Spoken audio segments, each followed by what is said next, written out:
Ladies and gentlemen, how we doing?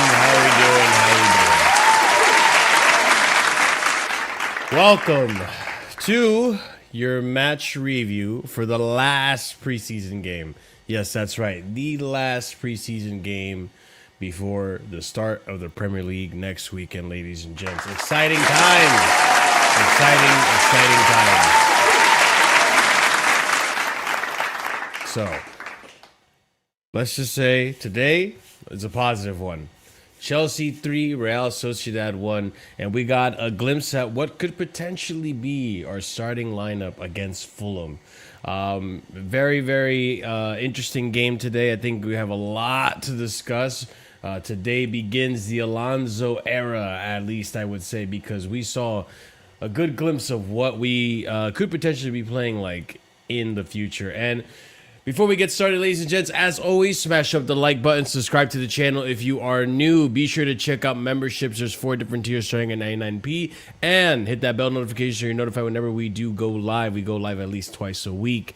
And then lastly, if you're watching this in the future, comment down below, let us know your thoughts about today's game, as well as leave a hype or hype up the video if you have them hype points to spare. Now, summary of the game. I was very invested in this one. Even though I lost a little bit of sleep beforehand, had a long night. You guys know how it is. Friday, we go to Brooklyn. We have a good time. You know what I'm saying? That's what we do. We just have a good time, okay? All right. So, the night was young. We waited for it to get old, and then we got home and went to bed and whatever. I woke up 9 a.m., and I saw that lineup, man.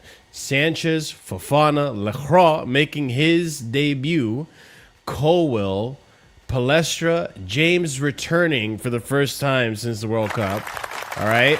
Caicedo, Neto, Palmer, Rogers making his debut. Okay. And João Pedro, who's been on absolutely scintillating form this whole entire preseason. He looks like he's not missed a single step since last season ended. And I'll be honest, guys, first half, it was a little lackluster. It was a little shaky. It was a little, okay, what's going on here, right? From what I could tell, and obviously we're going to dissect and discuss a lot more, and I did mention this in the watch-along. Big up to you guys if you were in the watch-along. It looked a little dull. It looked like a little sloppy. There was parts where things looked fluid, but you could tell, like, the final third wasn't really being fluid, right? Still figuring out new systems. This is the beginning for a few of these players in terms of learning what Xabi Alonso wants. These types of coaches, these styles of play and stuff. This stuff takes time to ingrain and get into the habit of, right? So we know we're gonna see some sloppy play here and there, and not the most fluid football, but that's not to say we didn't see glimpses of what is going to be Xabi Alonso ball going forward. It didn't take long for Chelsea to get on the board. There was a good chance, I believe, If I remember correctly, it was Pedro Neto, who I thought had actually pretty decent game today overall. Pedro Neto on that right-hand side, cuts inside, takes a cross, his inverted cross that he loves to do. João Pedro then heads it, and it's on target. I believe the keeper just gets his hand on it, not enough to get it out of the box, and Morgan Rogers is there on his debut to get a poacher's goal. He's there to put it away. We're up 1-0. Didn't take much, ladies and gents. Didn't take much at all, and we're already on the board, which is good. We wanna get a good feel of both teams getting ready for their seasons, right? Both teams playing at a somewhat more serious level. Real Sociedad, they're not pushovers, right? They got Oriol Zabal, who was just at the World Cup. So they have a relatively respectful team. Kobu, I believe, is in there as well, and so on and so forth. So they put up some chances. I think in that first half, actually, Robert Sanchez actually was the busier of the goalkeeper. We didn't really try much outside of that goal to really test Real Sociedad's keeper, but Robert Sanchez coming on through with some good saves. And that first save he made, where he's just reacting to it, the reaction time you have to pull off that save was very, very impressive. Prevented us from losing this game in the early stages, right? It kept us in it. I think it was good to see LACROIX barking orders. He was in the middle of the three with Fofana and the right center back, and Levi Colwood, the left center back, kind of shifting it depending on what side of the wings we were attacking on. You had Palestra on the left, which I thought was interesting. I don't think he is as effective. He's a little effective, but not as effective on that left wing back position. But Pedro Neto, until we figure out what we're going to do with him necessarily, he's taking that right wing back position. Kenda, who was not in the squad today, and a lot of players were missing from the squad. I think it makes sense that a lot of these players just came back from China, long trip. They played a lot of minutes. Let's catch up to speed some of the internationals that have come in now, and really get them up to speed and ready to go for the season. You guys already had some extra time to work with me, and that goes for other players too that could be potentially leaving the club, right? Tosin, who else? You guys know who I'm talking about. Jackson, Delap, all these other players, right? So a lot of players left out of the lineup for that reason. I don't even think Jazuli was there either. Again, a lot of the players that had plenty of time in the preseason to impress. Now it's time to get these internationals back in and get some minutes under the legs, because we know they're going to play a big part in the season. Going forward then, Real Sociedad was creating chances. And then on the 45th minute, it was Palestra trying to clear it. I think LACROIX got in it, or LACROIX passed it to him, and Palestra tried to clear it. He was an awkward angle, so he doesn't get a very good clearance. And then Aramburu with a sensational goal. I can't even lie. Like, there's really nothing Sanchez or any player could have done with that. Some people are saying Morgan Rogers maybe should have closed his man down a little bit, and I would tend to think, yeah, that's a little harsh. I mean, he's new to the team, so I'm not going to go too crazy on Morgan Rogers for that. And then we go into the halftime, right? And you know, Rogers looked like the better of the two tens. Palmer had a little bit of a laid-back game, didn't really do much. João Pedro involved and looking dangerous, but still, again, trying to get that fluidity. Forget the fluidity, bro, because second half, bro, as soon as second half, we went in with the same team, no changes, and boom. 47-minute João Pedro already in there, already getting his goal. I think it was a headed goal, I believe. That was the one. The cross comes in from, yeah, it was Cole stretching out that right-hand side. I missed this maybe in the second goal. I may be getting it confused, honestly. Stretches it out, passes it back to Reece James. Reece James, a nice, beautiful cross straight to the head of João Pedro. Beautifully placed goal, and boom, we're now up 2-1. And yeah, second half, Palmer looked more involved. Palmer looked like looking to threaded pass. We're kind of just finding the pass in the middle of the midfield between Reece or Caicedo, straight the little diagonals or whatever, straight to Cole Palmer. Palmer turns around, one shot, boom, we're passing it now. We're attacking. We're in full attack mode, and it's nice to see just some fluidity, not just passing it around the horn and waiting for a chance to score and all that stuff, and the opponent waiting to make a mistake and taking advantage of it. And even on the press, at times at the press, we looked pretty good. We were on top of the ball as soon as it landed on the pitch to Real Sociedad, making sure they didn't have all the time in the world to do what they wanted to do and play their own football. And then around the 77th minute, I forget how, because I'm forgetting the third goal. It's another João Pedro goal. So he gets himself a brace in today's game. We see Chavaria come on. We see Enzo come on, which I got a reaction for you guys. Stamford Bridge. I know some people had issues with the streaming thing. I didn't have that bad of issues, but there were issues regardless. So, hey, if you can find a way to contact Blueco, let me know, because I would love to complain about the fact that you charge me $20 for CFC Plus and it don't even work properly. And I'm sure a lot of people are very frustrated with the service. And yeah, it's something Blueco fix up, because if you're going to be doing these things that normally would be free and charging for them, hey, you might as well have something that actually fucking works if you're going to sell a product. So that's my 2 cents on that situation. I thought it was very silly that was even going on. But so just before we get started and get the panel in here, I just want to show you guys the reaction that Enzo Fernandez received as soon as he stepped foot in the pitch today, or his numbers showed up on the thing.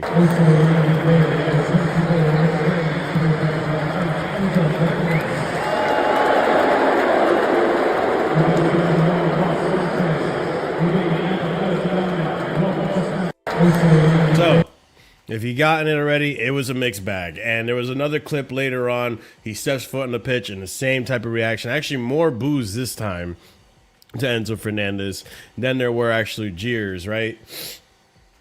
Afterwards, the fans counteracted it by singing his song, Enzo Fernandez, all that, right?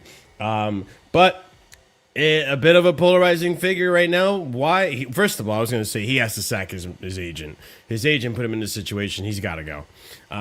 He's caused all this drama, makes him look this bad, whatever. Partially his fault as well. But regardless, this got a lot worse than it needed to for no reason. He's not leaving. I don't think so. We'll see if that bid comes in. We know we want $120 million for the player. But now the fan base seemed pretty much split on him, and it is what it is. But what I will say, biases and agendas and things off the pitch aside, right? The Enzo Fernandez that I saw today, please more. Please more. If it works, if it doesn't put Caicedo on an island, please more. Because in my head, I was thinking, what if the problem was the way Poch wanted to use him, right? So if I could see more deep-lying playmaker Enzo, and you have Morgan Rogers, Cole Palmer, João Pedro, all who are good finishers. On top of that, potentially Esteval on that right wing back, or Palestra or Chavaria on that left wing back. Good attacking prowess, and you just tell Enzo to ping it. Cool. That's the Enzo I like. He can ping it. He has that ability. That's probably his best attribute, is his passing ability. And when he's able to pass like that, it's art form for me. So, listen, obviously with a pinch of salt, it's his first 30 minutes or so since he's come back from training. We'll see how the system looks and how it complements players like him and other players in the team. But today, I was very content with the football that I saw. Oh, I remember what it was now. Who put him 1v1? I think it was Malo Gusto. This motherfucker, bro. This guy, Malo Gusto. What the fuck, bro? What? Who invited you to the fun? Because this guy comes in and he's all of a sudden, yo, I'm going to be good just for this moment. It has a killer pass to João Pedro. I think this is the third goal. Killer pass to João Pedro, and we already knew João Pedro was going to finish it. Calm, cool, collected. João Pedro, bro. That's all you need. The guy had the riz to fucking put that shit in the back of the net, and he did it. It was brilliant. We love it. So João Pedro looks on absolute scintillating form. I'm really happy to see it. I was relatively somewhat impressed with LACROIX debut. Rogers looked dangerous today. I think he's got to acclimate more to the team. A lot of positives to take from today's game. A few tidbits of negative we'll talk about today. But guys, like I said, smash a like if you haven't done so already. Subscribe to the channel if you're new here. All that fun stuff, and let's get the panel here. Big up to every single one of you. What is going on, ladies and gents? How we doing? I'm playing the wrong button. There we go. Big up, boys. Big up. All right. I'm ready. I'm ready for Alonso era, baby. I'm ready for Alonso era, bro. I'm ready, bro. Yours. I am honestly, I think this is the first time in literally since we last won the league where I feel like I have a manager that is going to be able to guide me through a league campaign. has a proven track record of being able to get teams through league campaigns and be consistent. Because again, obviously people are going to talk about Xabi Alonso Madrid. He had an amazing win rate in the league with Madrid, like actually amazing. So that was never his issue. And for me, this was a big game because it's obviously going to be foreshadowing what we might see against Fulham. And it's also the first time we're going to see everybody who came back from who made it to the later stages of the World Cup. So, you know, we got Reece, LACROIX, we got to see ROGERS, who's like, you know, the big new money signing. And to be honest, at the end of the game, seeing the full 90 minutes, I am very happy. I'm very happy. I don't understand any complaints that we could have. Like, this is probably one of the best ends you could have to preseason. 100%. Like, again, we could have, you know, I know we're going to talk about maybe some of the lapses in the defense at times, but we kept the clean sheet, right? We could talk about the attack. You know, people were saying, you know, maybe ROGERS, his touch. It's his first preseason game, guys. Please, you know, Palmer was a little quiet, but in the second half, he picked it up. Like, there's a lot for me, the most important thing and one of the biggest things, you know, that we talked about is, you remember under Maresca, right? When the first team looked really good, and then he played the B team or he played like a mix of the B team when we got into the Cups, and the level dropped off so bad. Like, you could tell players didn't even know where they were. Whereas today, the B team came on, and bro, the ball was still flowing. Everybody understood the position. Like, holy shit, Wasn't it so nice to have depth for once? Dude, and so for me, it's not only depth, it's like depth that actually understood where to play. Yes. And for me, like, I just left with such a positive feeling towards having that and having Alonso at the bridge, the Alonso era, man. Like, it's got me more excited than I've been in a long time. Like, we have been, in terms of managers coming into the club, in hell. Okay, we've been in hell. I'm sorry. Like, since Tuchel left, like, Maresca was a risk. I'm not saying Maresca's a terrible manager, but nobody was hyped talking about, let's go Maresca preseason, you know, Maresca era at the bridge. Nobody was hyped, man. We need to be honest. And no one was. For me to see the way that the team is playing, for me to see the impact of this wing back system in the back three, like, I feel a lot more comfortable in defense. Caicedo's looking good. Like, I think there's not a single player where I'm like threading passes, bro. Dude, it's like, for me, I think this is the first time I can say, like, since Tuchel, right, where I can say I'm looking at the system and I don't think it's holding back any player. Because we've had conversations since Tuchel's like, okay, yeah, but this system is holding back this player. This system isn't allowing this player to do this. You know, they're having sacrificed this part of the game. I don't feel like anybody's really sacrificing any part of their game. And it's been amazing. And even in the later stages of the game, you know, one of the questions I had, you know, was like, oh, when we play wingbacks, what's going to happen to players like Josh and Hato who love to make runs into the middle of the park? Bro, it was running. They was going coast to coast with the ball. It was great. And one of the things that I loved, because I know we're eventually going to start talking about individual players. I just kind of want to talk about Xabi Alonso and the system initially, is you could tell that every player was able to rotate perfectly and pick up the space. Like, there were times when you saw Cole step up, Caicedo stepped back into the back three, and they were pulling people into space. You saw there was times when Palmer dragged a defender back with him, which opened up the space in behind for Neto. That's why Neto was one-on-one with a lot of space so much early in the game. And I just think that the rotational play, I think, is an understanding that was built from the players who played under Maresca. Like, they kind of understood that, like, idea of, like, you know, moving and getting people out of space. But under the Alonso system, you're not doing that to get off a pass to a winger who's hugging the touchline. You're doing it to immediately get him behind. I think one of the best things about this system that I'm seeing is it's bringing back the football that I feel like I kind of low-key grew up on, and I hope that continues throughout the season. It's like, we're trying to immediately. I felt that way too. Right? Okay, I'm glad I'm not the only one. I was like, I saw it, and I was like, bro, I feel like every time we're trying to get the ball forward, let's get into the box as quickly as possible. Let's try to get this cross to the box. We're like trying to attack. Dude, and one of my favorite things is there's always, anytime there's like, you can see like the ball goes out to a wing back, there's 3 people in the box ready to header. Like, you can tell like we're trying to get people crowding into the box. And it's amazing to me. Like, I was like, bro, this feels like a throwback footy to me. And I love it. And people who are complaining of like a back three in the Premier League, brother, back three in the Premier League, that's Chelsea. That's Chelsea history, brother. I'm sorry. Really, that's legacy for us. And I mean, that's won us many good trophies. No Champions League, Premier League. Exactly. Thank you. It's like it's won us so much. It's won us our last league. It's won us our last Champions League. I genuinely think that from what the signs that I'm seeing from Xabi Alonso in the system, the A team players get it, the B team's player get it. Obviously, I think there's still some things to work out in terms of the center back, and we'll talk about it when we talk about players in terms of the three and the way that it should be positioned. But everything else was great. I have no complaints. Like, I think the system is working as intended. We generated a ton of chances. Like, there was I think Rogers had two balls that went right across the face of goal that somebody just needs to tap in. The set pieces look good too. I'm not gonna lie. The set pieces look good. Like it's just great. It's just great. Yeah. I think that this is like if we go in with, I would still like a more physical center back. Like a more physical center back just to back up, because I think we're gonna lose a lot of center backs. Sure. And another center mid, but past that, like I don't want to touch the attack. But I love this attack. I love it. It's just one of the biggest things too that we talked about as well is when Xabi Alonso got signed, people were saying, Joao Pedro isn't, Xabi Alonso's type of striker, etc., etc. He's not. But what you come to realize is like Joao Pedro is such a baller. He's such a technician. He's such a good player. He can play in any system, and Xabi Alonso clearly is working with him on the spaces he wants him to take up. And I'm so excited. Like the Xabi Alonso system, and this first showing at the bridge, I'm hyped. I'm ready for game week 1, man. Start the prem immediately. I can't lie, man. RSM is hyping me up.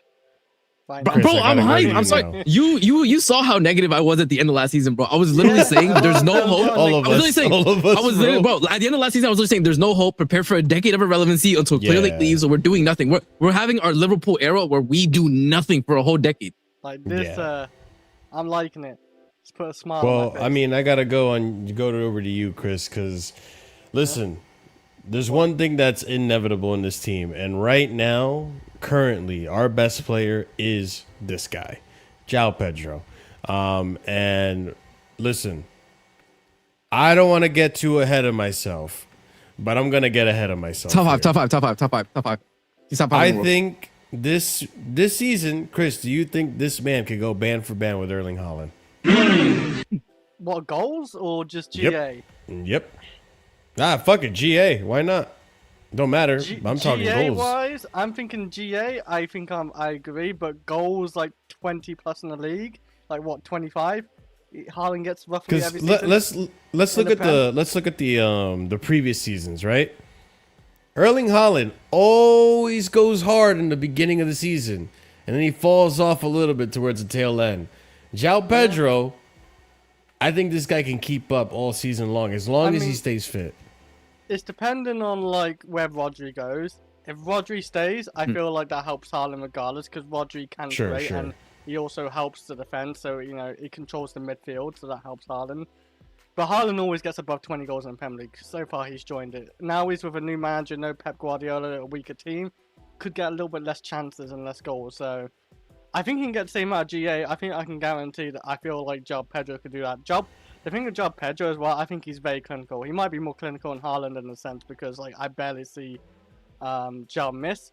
But Joao doesn't just go for the chances. He also looks for creating chances for. He facilitates so well, bro. Or maybe a Rodgers. He's got better, hopefully, wingers around him, so they will score more goals around him. But yeah, Joao Pedro, like RSM says, I think I'm more narrowing it now. Like Joao Pedro probably is actually top 5 players in the world, because he can do it all. The link up, the dribbling, the shooting, the headers. His heading ability is crazy as well.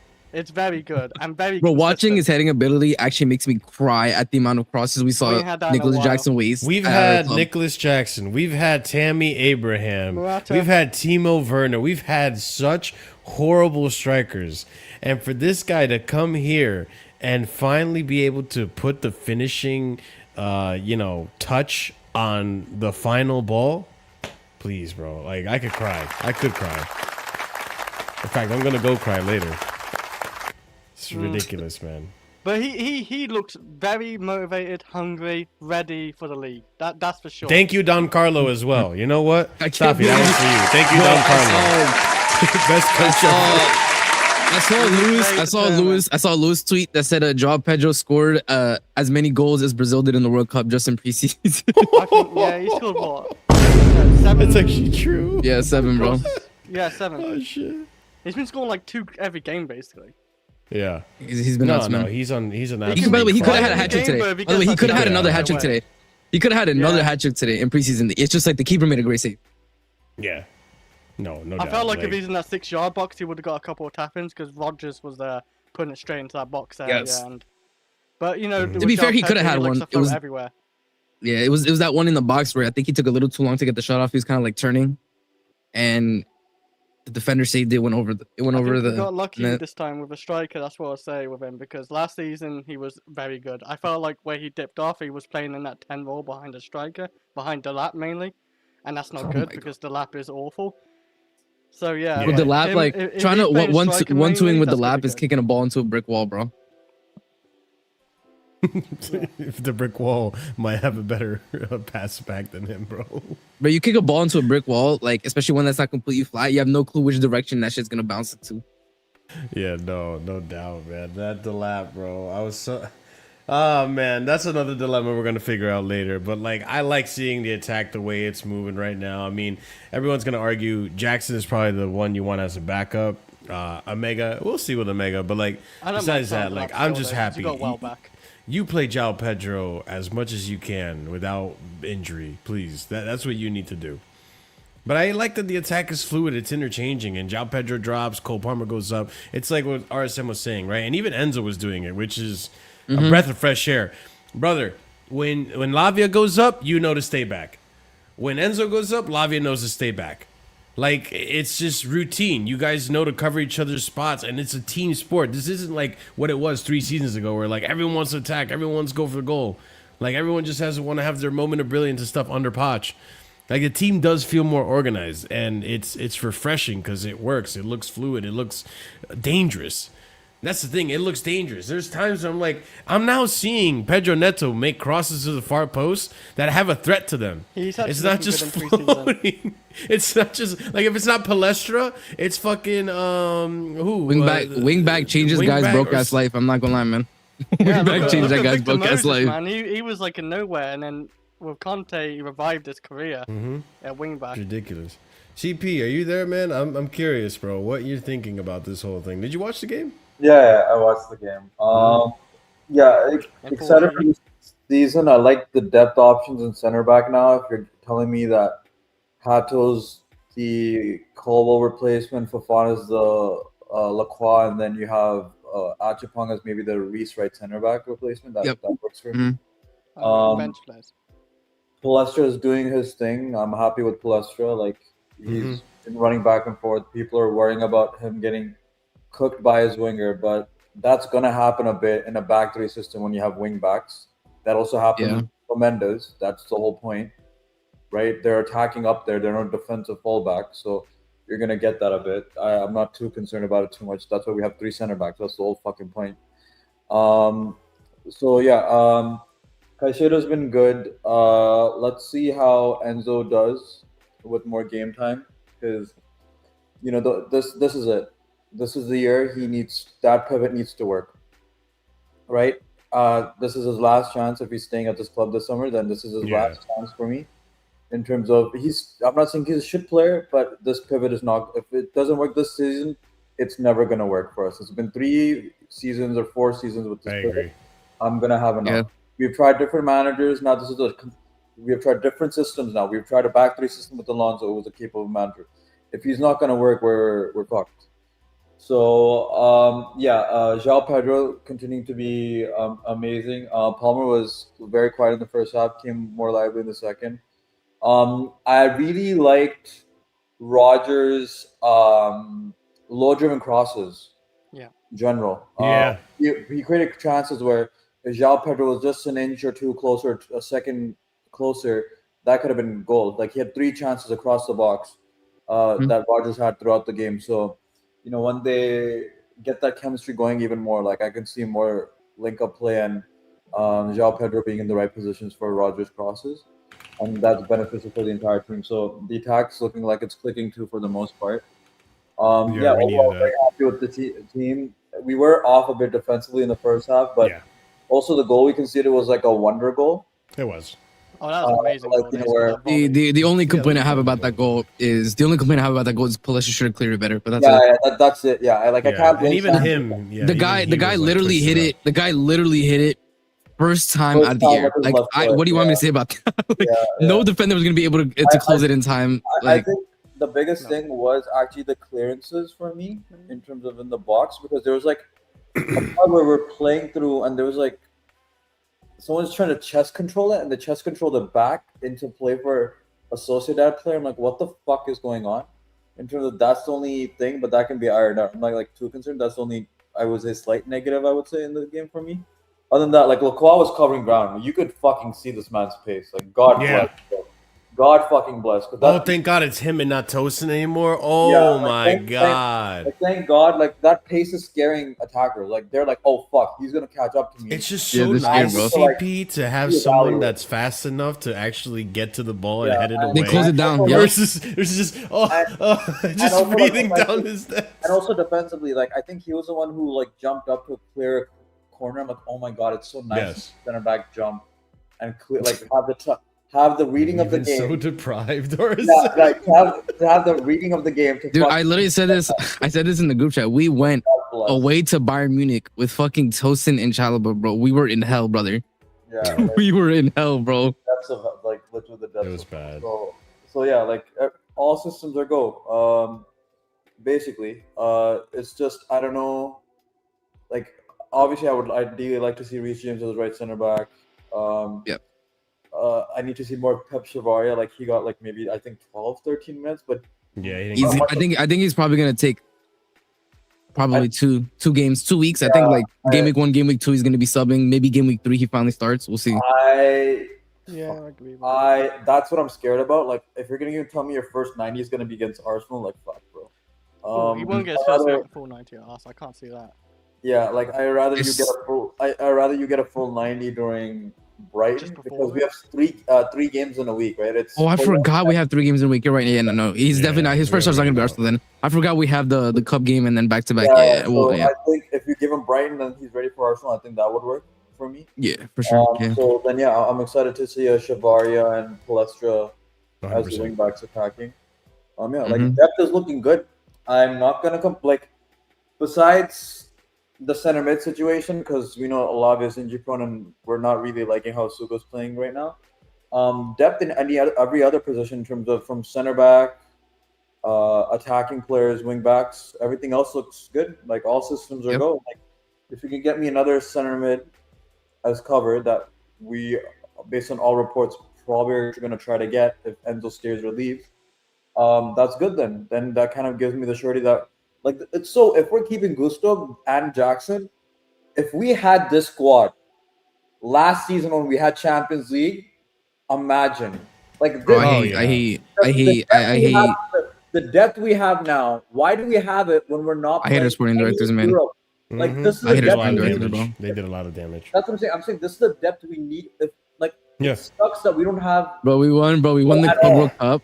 We won the Club World Cup. The SDs gave themselves a pay raise, and then they gave Maresca Gittins in the lap, bro. Like, bro, these guys deserve jail time, man. It's just kind of sad in terms of like I'm so happy with the depth currently, like knock on wood, but like it just sucks we have no Europe to fully utilize it.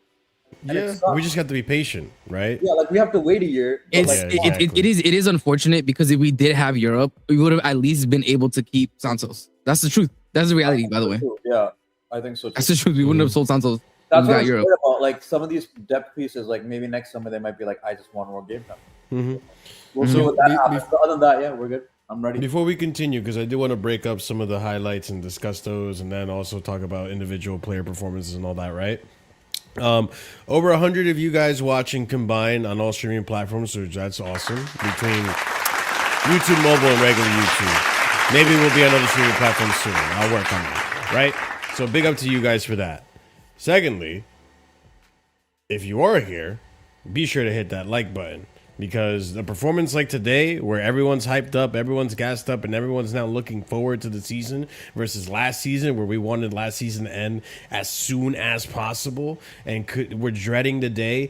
Like, let's just put into context, people, how horrible we felt last season. Some people wanted us to get relegated to just get rid of these owners. Just to remind you the state of the club, how bad it was, okay?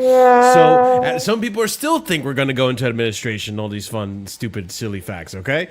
That's how bad it was. So now we're turning it around. It looks positive. It looks optimistic, right?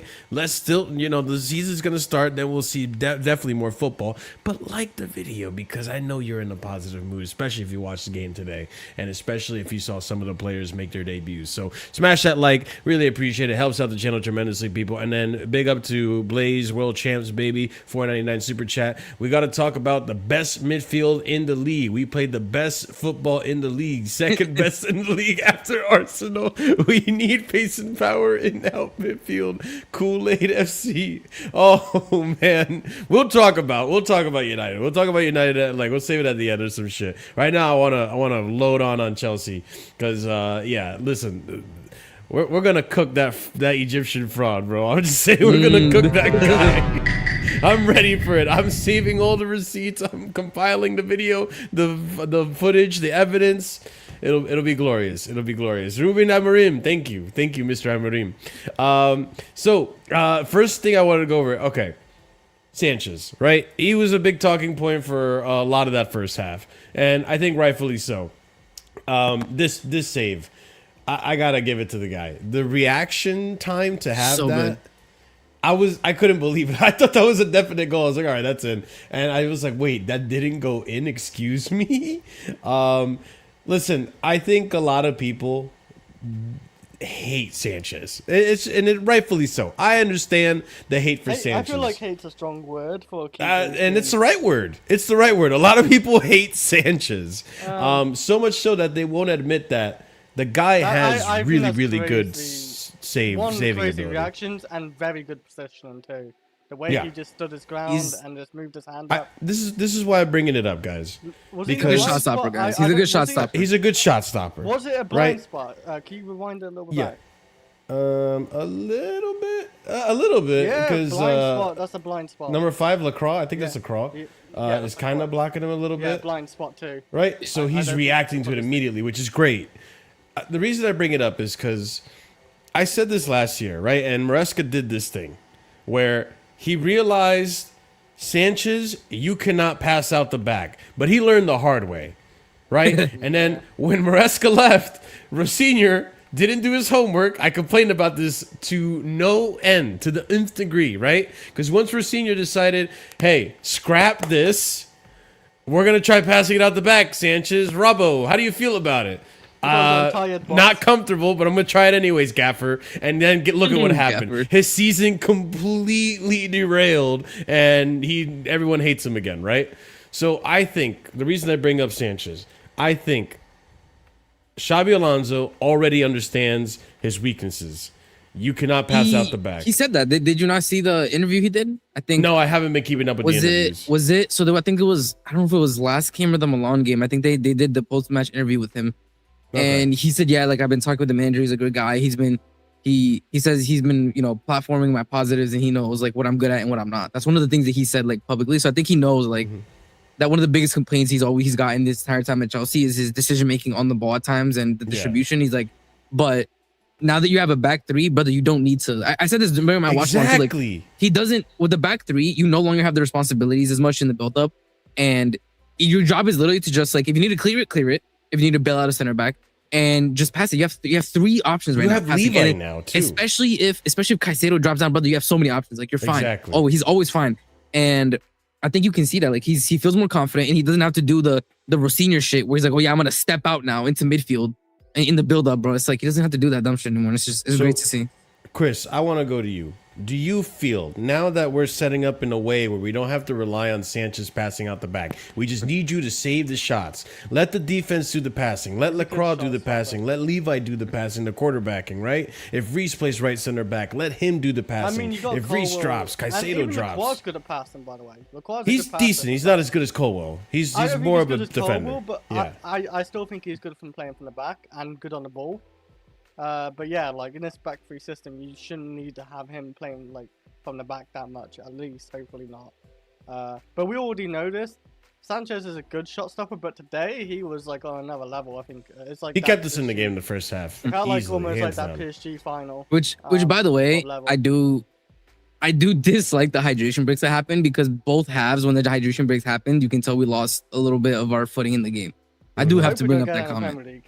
Fair enough. Like no, I hope it never comes to the Premier League, bro. Like it's too much. It kills momentum so much. Like I really disliked it in this friendly. Like I know that I think the UK is going through like low key of a heat wave, but like come on, man, please. Like majority of these players had worse in America. Hey, So our cops are dying, man. oh my god. Anyways, yeah, no, I think in terms of, you know, people saying like, you know, oh, if you wanted to compete, we needed a better keeper, right?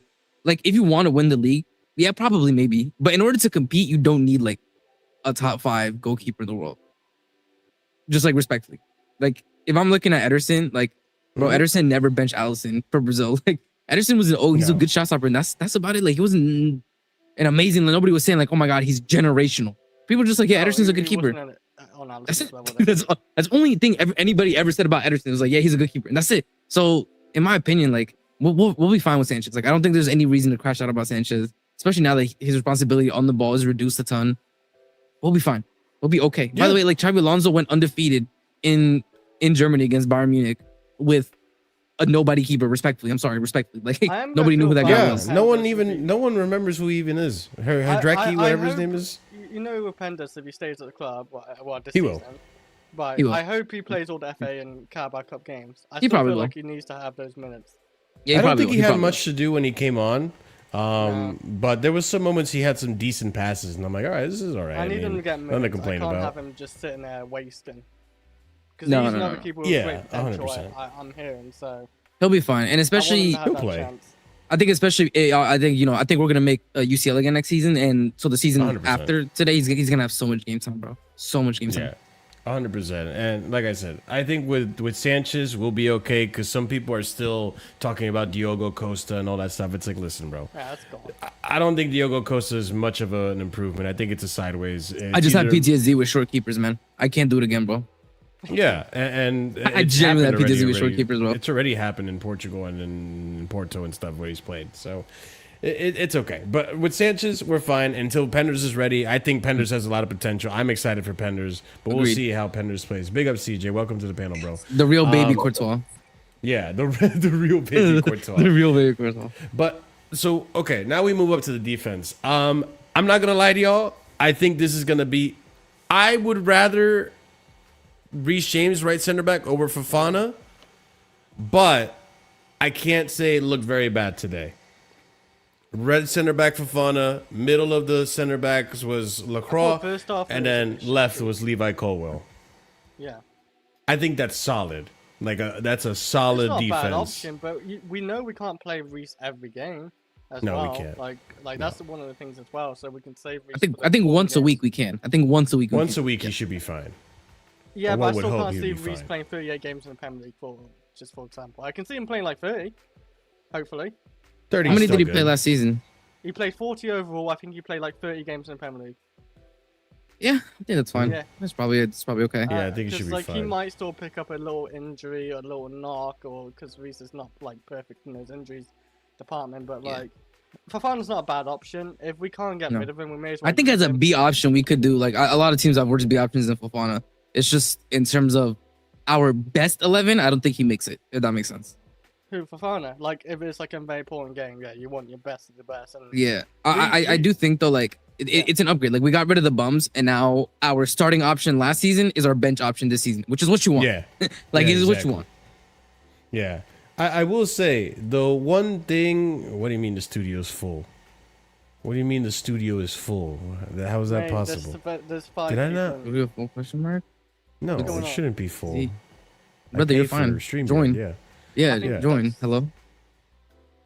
This How many guy. people you No, can no, have no. in I eight? thought he meant like he tried to get That's in what the it's. studio. That's what it's. As he said, that's what it's telling him, that the studio's full, you can't get in. That Huh? makes sense. That's weird. I'll check in a minute. Shouldn't be Unless so you got the wrong link, but I'll check in a minute. I'll send the link again on Ahmed WhatsApp. clicked the wrong link. Ahmed. I don't know. No, but but like yeah. with also Reece, this is like Talk it's to gonna me. remind me to like Aspilicueta right centre back. Reece can do that, like going forward, passing, crossing. He's gonna do it a lot better than Fofana ever could. Like obviously going forward as a right centre back. Ahmed's hilarious, bro. Is he? Yeah. Oh, did you I think just- he I went on I went on a separate tab to try to get in again, and Yeah. they let me in. Yeah. Yeah, I saw So that. Reese will always be our best option for right centre back because he can do best of two worlds, like go forward, defending. I think with Fofana, he's got the pace, of course, still. I think, get his attacker if they get caught out. He's solid at defending, I will say. This is the one thing that this is more like the defenders need to work on this on a technical level. Because look at the goal we conceded today, and look at the goal we conceded against, what was it, Juve? The long range shot? Yeah. Was it Juve or AC? Yeah, outside the Milan? box. It was a banger. No, it was Juve. It was Juve. It was one of those, like, you didn't close down the attacker quick enough. You gave him way too much space. And even in, I think that was the Fofana goal, right? Where one touch, he had the space, takes a shot, and boom, they scored. That's my, and this game as well, like, that was my complaint with Fofana is when you look at the first 100%. Half, that one chance that Sociedad had, Fofana just didn't close on the guy. He got the shot off. And I was like, that easily should have been a goal right there. Like, I think in the Prem, we probably see that end up being a goal, if not forcing an amazing save out of Sanchez. And for me, that's like the one thing that's like an issue with Fofana, right? Is sometimes he doesn't step up quick enough. Sometimes he's in two minds. Like, I think the reason why he didn't step out is because somebody was running to the back of him, but that guy was already being covered by somebody else. So you need to step out to close on the shot. And I mean, that for me, I think the only negative thing I can say about the defenses game is I think there still needs to be a bit more work in terms of understanding when to close down the space in behind. Yeah, I think it's a little many times. I think a lot of times this game, Real Sociedad got the space in behind. That's also down to the wingbacks as well, but also the defenders like need to be clued on to the fact that, you know, if they're spacing behind, you need to be aware of that. Be quick to react to cover. I think LACROIX did that a couple of times as well, but I think Fofana and Cole at times were caught sleeping with that spacing behind sometimes. Yeah, let's look at the goal we conceded. Actually, it's right here. And listen, I can't blame Palestra too much. I actually don't think Palestra was very bad at all. He's not playing on his favored side. LACROIX gets control of it. I think LACROIX probably should have gotten rid of it himself because Palestra was. That's just a communication thing. That's when they started yelling like, that's another thing too. This season, I hope the communication improves because that's a big thing that fucked us over last season as well. He hit that shit first time out the air, bro. There's really not much you could do about that, man. Like that's a tough goal. Maybe Rogers be more aware of the player there, but even then, like, I don't know. CJ, talk to me, brother. What are you thinking about the defense? What do you think about the goal we conceded? Let me know your thoughts. I mean, for me, like, I low-key feel if this was an actual game day, that goal kind of gets called back. It felt like it was a foul on Palestra, but true. That's a good point. Yeah, probably. So I think that probably would have gotten called back. But you know, the team looked pretty fluid. LACROIX doing his thing. I think the back three does suit a lot of the guys we have. I know it's kind of early days as well, so you know there might be a few growing pains with just like chemistry, you know, understanding where everybody got to be. But it looked pretty decent. I'm not gonna lie. Like I didn't really take too much from all these preseason games, like the goals we conceded and whatnot, because I feel like all of these things do balance out eventually during the season. You know, new manager, kind of new system. So all in all, it's been pretty positive so far. So I'm not too mad about that. Would you take this back three into Fulham, or would you switch up Fofana or another player, or even change positions? Well, Fofana, I think is suspended for the first 2 games anyway. Oh, true. So by the way, that's why today he played 90 minutes. By the way, is because he's not really playing that game. I think for me, potentially Reese goes into that right center back position. I agree. I bring Enzo in midfield. Yeah, run it with the Enzo Caicedo, and then just leave the front 3 the same way it is. Do I low key want to see Neto on the right wing spot? Probably not, but considering he's had a good preseason so far, I think it might be the identical team bar Reece James and Enzo. So I'll run it. I'll run it to that Fulham game because the most dominant performances we've had in preseason, funny enough, have been with the back 3. Yes. So you might as well just kind of run it with what's working for you so far. So I would. Yeah, I mean, I would not be upset if this is the team that we take into Fulham. Obviously, barring Enzo or barring Fofana. Enzo would go into the midfield, I'm sure, or maybe Lavia, I don't know, but I think it's going to be Enzo, and with Reece James slotting into that right center back. But Ahmed, were you able to watch the game? He's cheesing, bro. He didn't watch shit but the highlights. He didn't watch shit but the highlights. I was able to watch the game on my way back from Bristol today. Oh, you were able to. Okay, never mind. Yeah, I was able to watch the game. You know, I just look at Mr. Bow-legged Frenchman, aka Fafana. Oh and I'm my like, god, bro. And I just look at him and I'm like, you know, him or 60 million on Konza, I might just pay the 60 million on Konza, man. You know, listen, Prison FC is looking for some why can't we do something? Yeah. You I mean, know, that's if Fafana wants to leave, though, right? You know I think it's I don't know. I think we would probably need to see, in my opinion, like Josh take the loan for us to get another center back, low key. Like in my opinion. Yeah, man. I believe in Lamps. I believe in my boy Lamps to get the job done. I mean, I would like Josh to take the loan, if I'm being honest. I agree. Whether he takes it or not is a different question. There's that. I think obviously, you know, Reece James, standard performance, really. You know, nothing to write home about. Interesting. Good. You didn't watch the whole game, but you know, Lavia, I think did much better than him. He showed him who's a real midfielder. You know what I mean? Lavia was actually pretty decent, but you're just chatting rubbish. No, Lavia was very good, man. Look at this. Look at this scooped cross, bro. Well, that's bro. Very good in midfield. I felt like. I love Reece James, bro. Listen, standard. He's so cold. He's so cold. Look at him. Yeah, I was about to say. I was about to say. Look, he's so cold, bro. Look at my captain, bro. My captain, bro. I go to war for him. Real talk. You know, if my captain did that, he's trying to put his hands up. Reset, yeah, thumbs up. Easy job done. You know, I'll be like, man. Before he even got the goal in, bro. Listen, if my captain did that, man, I'll be like, man, yeah, man, we've lost aura right there, man. You no, know, bro. This man just walking into the sunset. What are you talking about, bro? I took it personal. This ain't blue lock, bro. Give it up, please. This ain't blue lock, he says, bro. But listen, Reece James standard performance. Obviously keeps it up. Morgan Rogers definitely. He got some rust. Chris, we don't need to defend the light skin captain midfielder every single time. Oh my god! Please. You know, oh my god, he almost made me my track of my mind. But no, Morgan Rogers. I think, listen, very rusty. Good tapping. Hoping to see a bit more from me and a better first touch just in general. But I think good start and good first performance to probably say just in general. You know, listen, Palestra I thought was decent. Pep Javari, from what I saw, thought was all right. I'm assuming I'm gonna hope he has more in his gameplay than what I saw from him. It's very little. Yeah. To be fair, he was on with the B team, so it's like hard to judge. LACROIX was also looked decent from what I saw from him. Cole, I just am of the view we saw it already on the Poch that we can't really play him out wide. So can we just please play him? We need to switch. We need to switch. Yeah, we need what are you suggesting? I just think he CCB. Cole and LACROIX just flip him and you're good.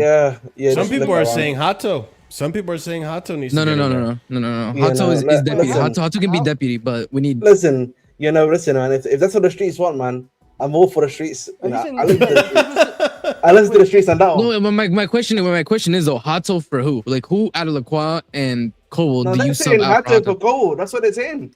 But the thing is, I would disagree because then we lose too much ball playing. We lose too much ball playing. I think the question you have to ask yourself is, LACROIX playing at CCB I think he also played there, right? If I'm not mistaken. Yeah, he did that for Crystal Palace. Yes.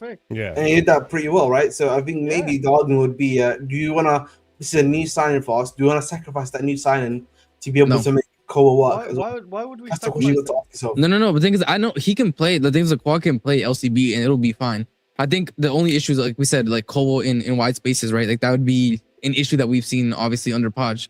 My only thing is if you put on Hato, then again, LACROIX isn't really a passer out the back. He wasn't that. That was more Guehi anyway when he played with Guehi in Crystal Palace. Thank you, RSM. And Hato is really good at driving the ball, as we saw this game. He's really good at driving the ball. Yeah. But then the issue is, like I said, we don't have really passes out the back anymore.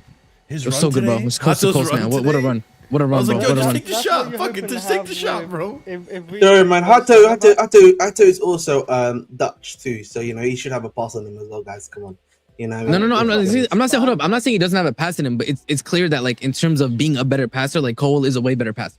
Like he just You is, have the and I don't think balance that's. already there. Reece James The problem can is, play yeah, you forward have the to ball. ask yourself this question. I think the question you have to ask yourself is that the stuff the inconsistent defensively that you get from Caldwell on out wide does the passing Well, that's obviously why.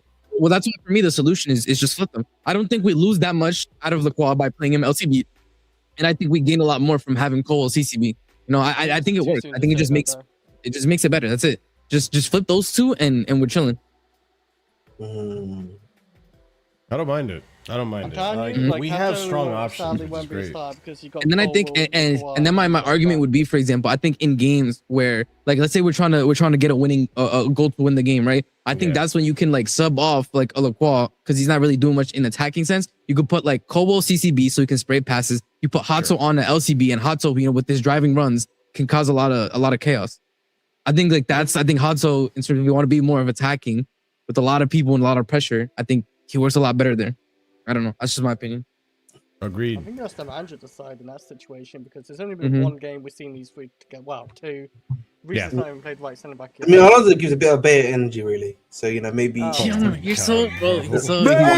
You're so You can't even finish without a smile. You laugh immediately after saying that, bro. I can't lie. I need this today, personally. That's all. So yeah, no, fair enough. You always gotta have your little That's dicks, crazy. Yeah, he's gotta get his dick. He's gotta twist the knife. You know, it's. I think in terms of the back line though, obviously we have our like we're nitpicking a little bit in terms of like just switch Cole and like, but it's levels ahead of what we saw last season. I think I'm way more confident under Prince than last season. I think we have options, but also our starting back line is levels above what we had last season. 100%, I'm very confident in that. Just that one signing just helped us big time. Big time. Mm-hmm. Yeah, LACROIX. Yeah. LACROIX just helped us. I wanted to. I was greedy, but like, listen, if we cook with this and the next season we go for a Jacobo Ramon, the next one that breaks out, bro, I'm in there. Because Fofana's probably Fofana's staying this season, very likely, right?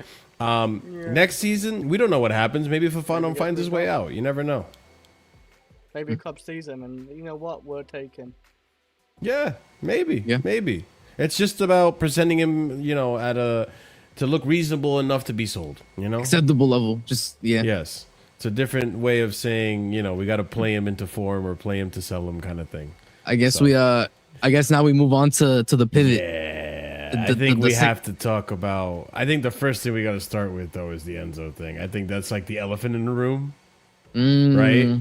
Yeah, that's the elephant in the room. Street saying that if Ahmed was at the bridge, he would have booed when Enzo came on.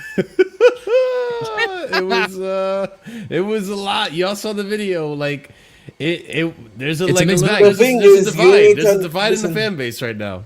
There is no divide, bro. You know, yes, these Twitter cocks need to understand that. Listen, he just gotta go, man. Let's just be honest, man.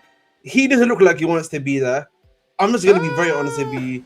He does not look like he wants to be there. Yeah, it doesn't just look like he wants to be there. Yeah, I'm not saying that he shouldn't have from his performance. It's just you can tell from someone's demeanor when they just want to be somewhere, bro. Bro, I don't understand people who are like, Enzo clearly looks happy to stay here, and I'm like, brother, he wouldn't be looking for a move. I think I've said this before. People can have their debates on whether or not what he adds to us is going to be important enough to, you know, or add stuff to us at the end of the day. And that debate, you know, we've all had it here. We understand that Enzo's a good player, and we understand that. I just think for us, it's an unfortunate reality that I just don't think he suits the league. That's what it's come down to for me.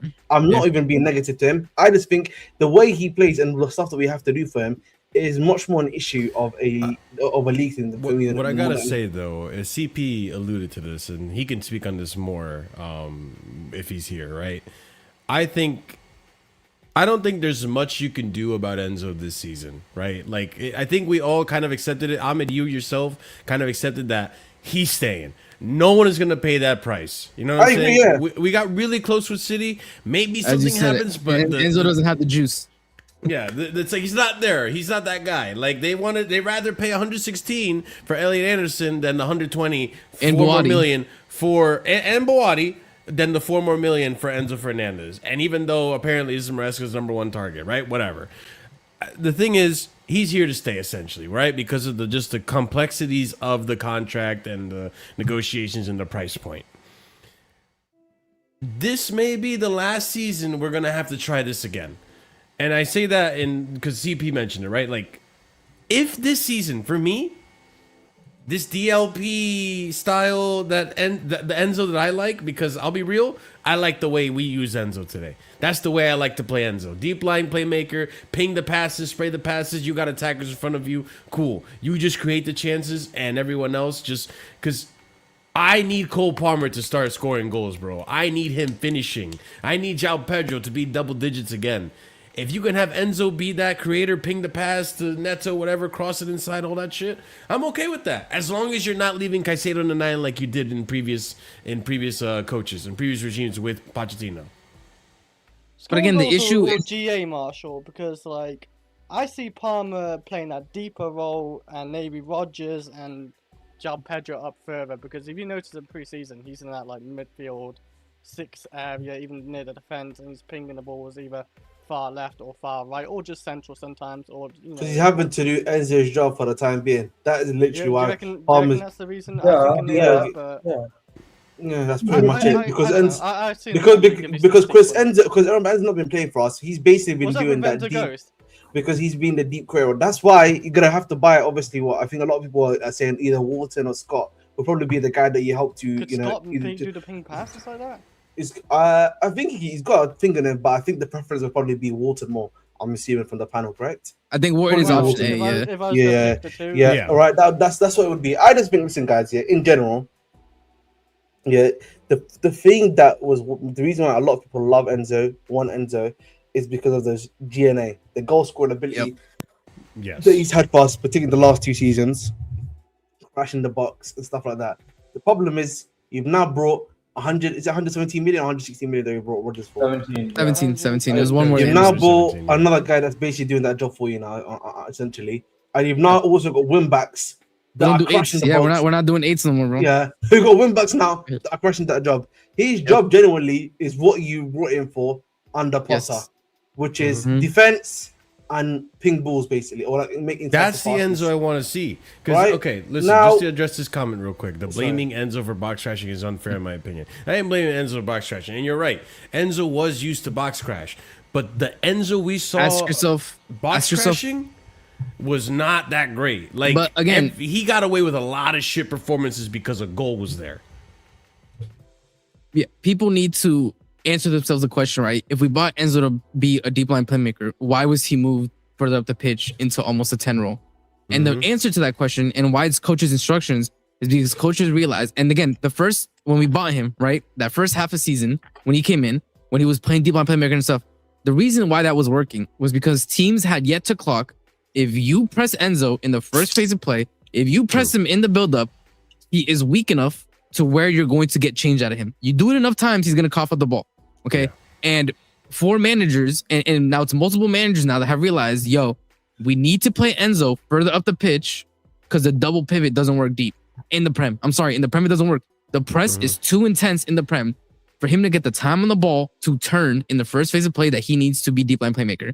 In the phases of play, right, where the ball is being recycled in the opposition's half, he can do more of the deep line playmaking role.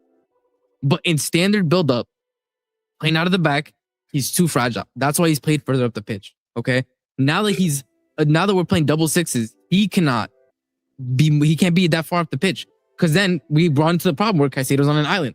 So I think for me the issue with Enzo is, can we do worse than Enzo? Yeah, of course you can, right? Yeah. Could Enzo potentially cook in the 6? Yeah, maybe. But do I see all of a sudden his defensive liability and his issues being pressed in the first phase of play leaving? No, I don't. That's why, for example, in what we saw of Lavia today, Lavia looked a lot better. I think if Lavia stayed fit, the best pairing that we could potentially have is Lavia Caicedo in that double 6. I think that would be amazing. I think that'd be probably like the ideal of what Alonso would want. But if this is the issue, that's what I'm saying. I'm of two minds, because I think if Enzo stays, we could do worse. But at the same time, I feel like we're losing a season of developing, because Enzo's leaving. Like I said, unless we win the Prem, I still believe Enzo leaves next summer anyways. I think so. We're going to be forced to play him because he's vice captain and the team respects him, and we're not going to leave him on the bench. but then we're also losing a season of developing the partner that's supposed to be next to Caicedo for the next couple of years. So like I said, it's just a difficult position we find ourselves in, because Enzo's it's not like Enzo's shit enough to just ride bench for a whole season, but it's also not going to stay for me to want him to play a whole season. I think people are not realizing, if both our fullbacks are up, including the 3 attackers that are probably going to be up. Let's say a team goes into transition, because that's a lot of the time the way that teams work these days. And then I'm facing Enzo Dacone. What do you think is going to happen there, guys? Let's be real. This is the thing. Because you know the way that teams are going to face us now is always now going to be on the counter. It's not. They're not going to. They have respect for us essentially. They don't. I understand that. I'm telling you right now, like the wing backs in the attack, bro, they're scared as hell. They're not pushing up like that, bro. I understand that, but I think the argument that people are making for what's going on with Enzo this season is that, unlike Poch, you're now playing with 3 at the back. Where if he does lose the ball, because that's the thing that worries me. Once you start getting pressed, that's the thing. Enzo as a deep lying playmaker didn't work because he was a little too slow and he would get pressed and he would lose the ball in dangerous spots. You make the argument that now you have 3 at the back, you're less likely to lose the ball from cheap, possessions that maybe Enzo gives away from being pressed. Unlike 2, when we had just Chalobah back there and Fofana, or who else in Fofana, and then Levi Colwell left back.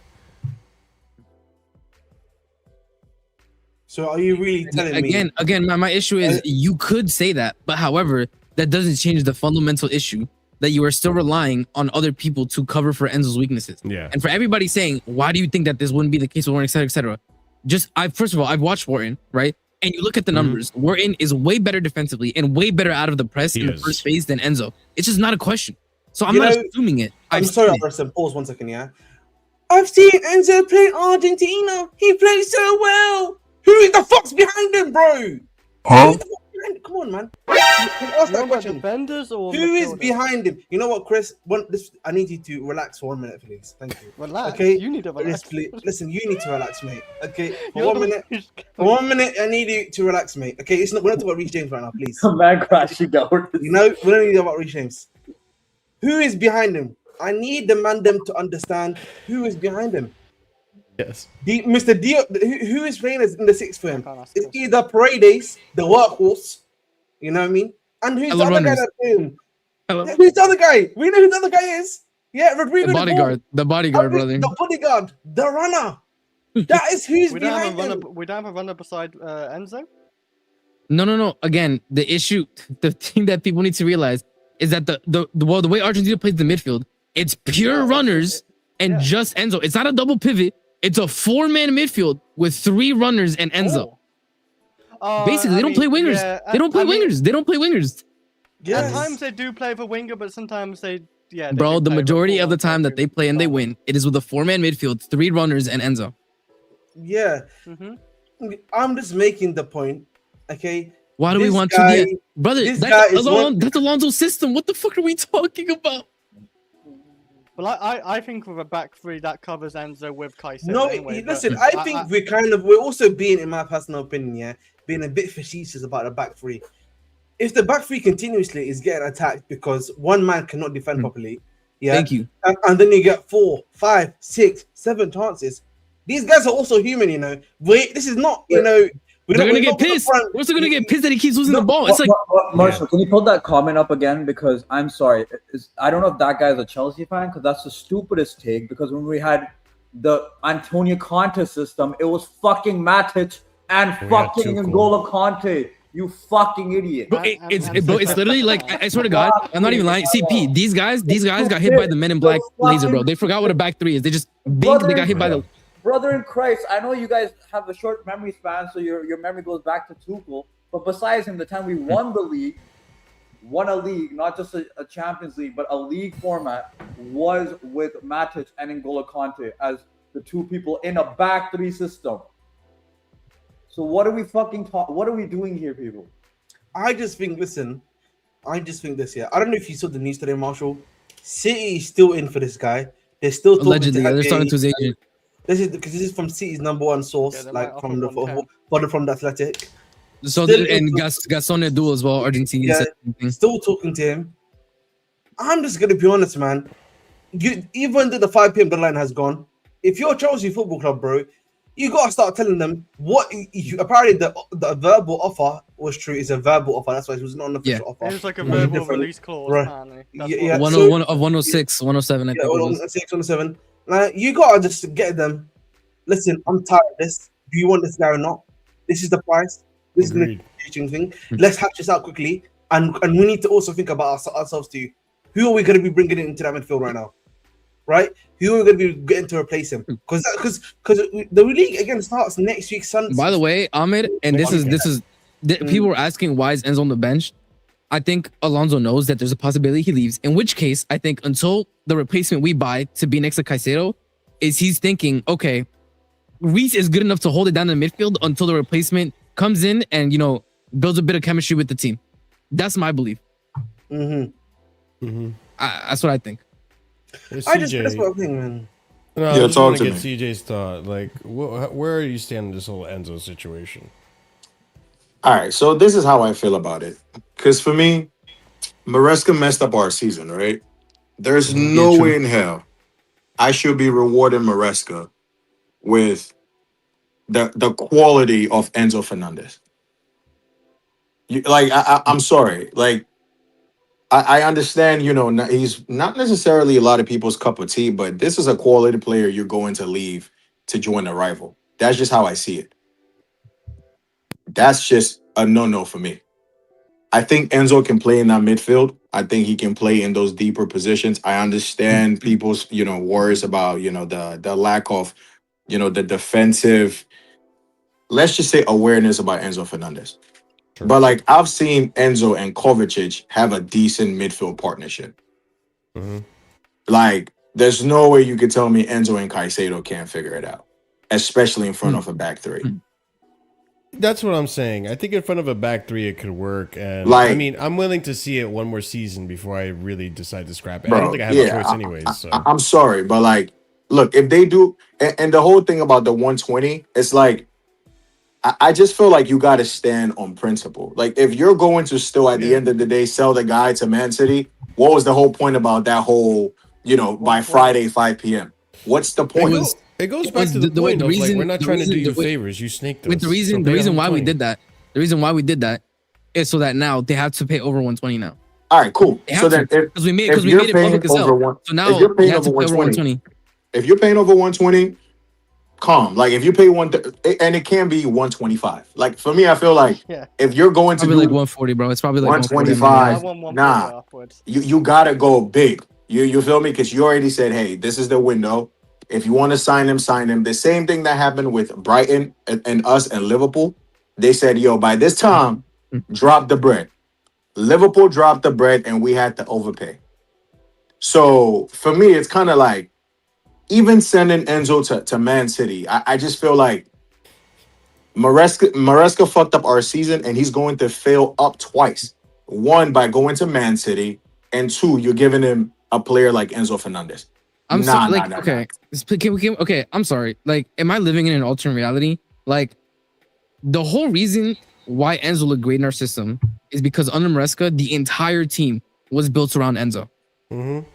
The entire team was built around Enzo Fernandez. The whole system was built around Enzo Fernandez.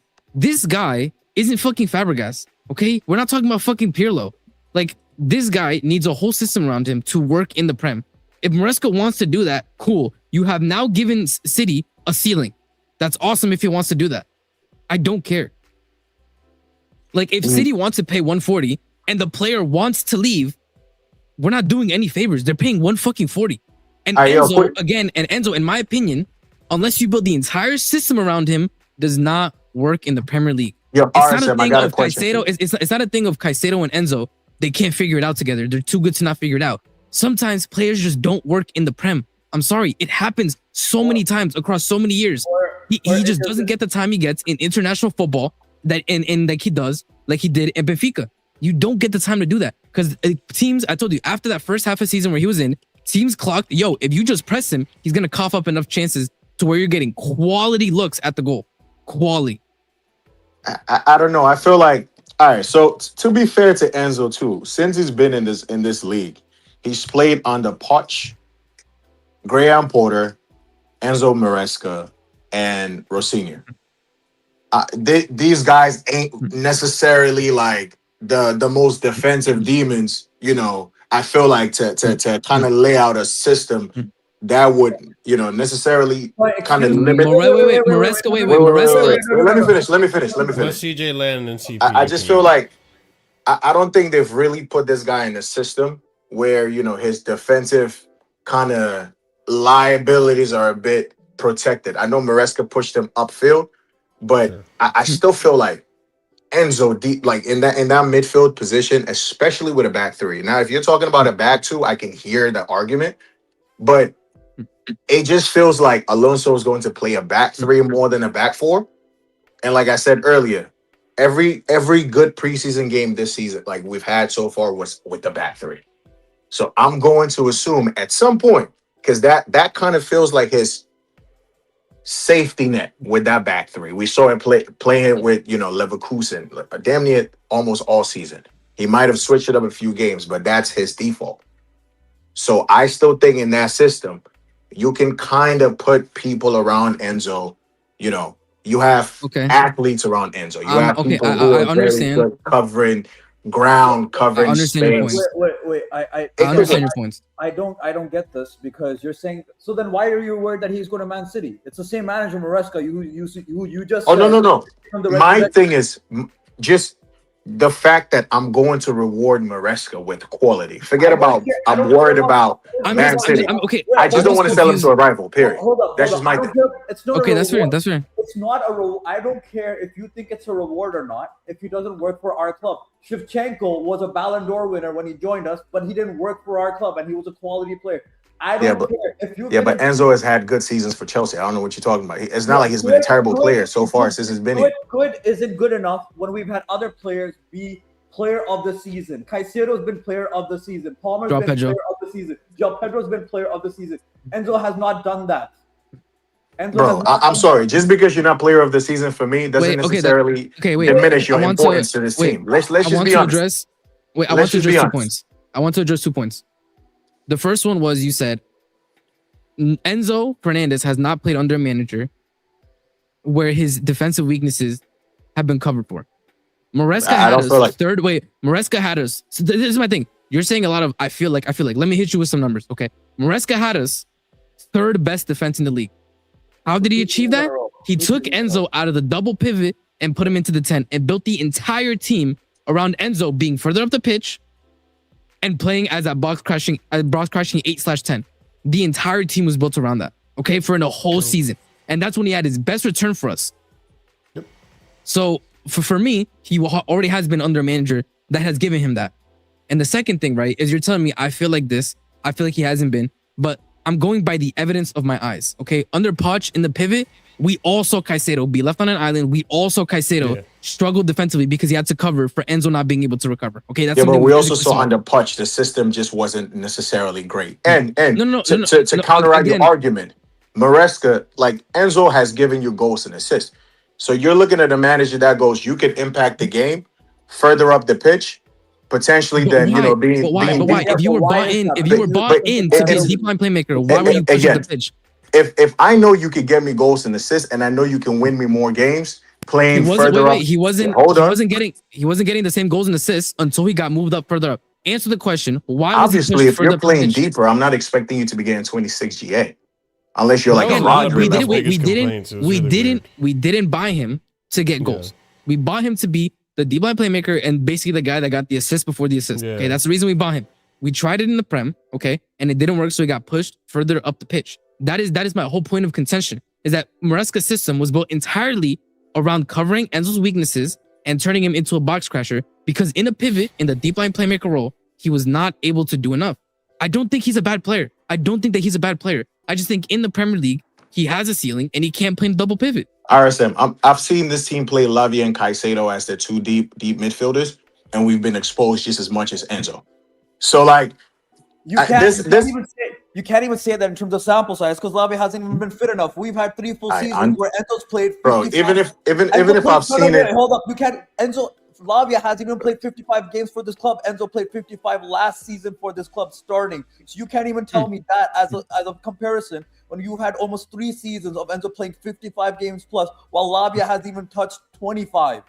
So how can you say, yes, you can name me games, but there's a larger sample size with Enzo Fernandez. And he's the one who's supposed to be the elder guy, the 100 and something million pound player. He's supposed to be the star guy. He's supposed to be the brains. Brody, I've seen this team. I've seen this team employ someone like a Jorginho, yeah, and he's not one of the quickest players, and he's played as the 6 for this team. I'm not going to have anybody gaslight me to thinking that Enzo Fernandez can play that role. I can tell and you he has to be sold. Once again, but this is the issue. We don't need to gaslight you. Look at it again. It's like CP says. It's been 3 seasons of you seeing. We don't even need to. Wait. No, I need to bud this. I need to nip this in the fucking bud with this fucking Jorginho bullshit right now.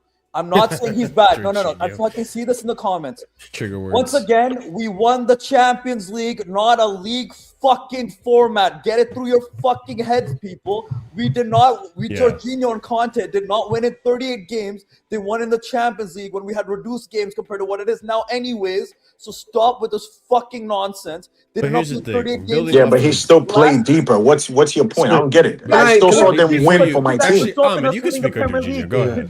Did that deeper role result in us winning the Premier League? No, because the physicality he was getting run through in the Prem. We got run through in the Premier League with that double pivot.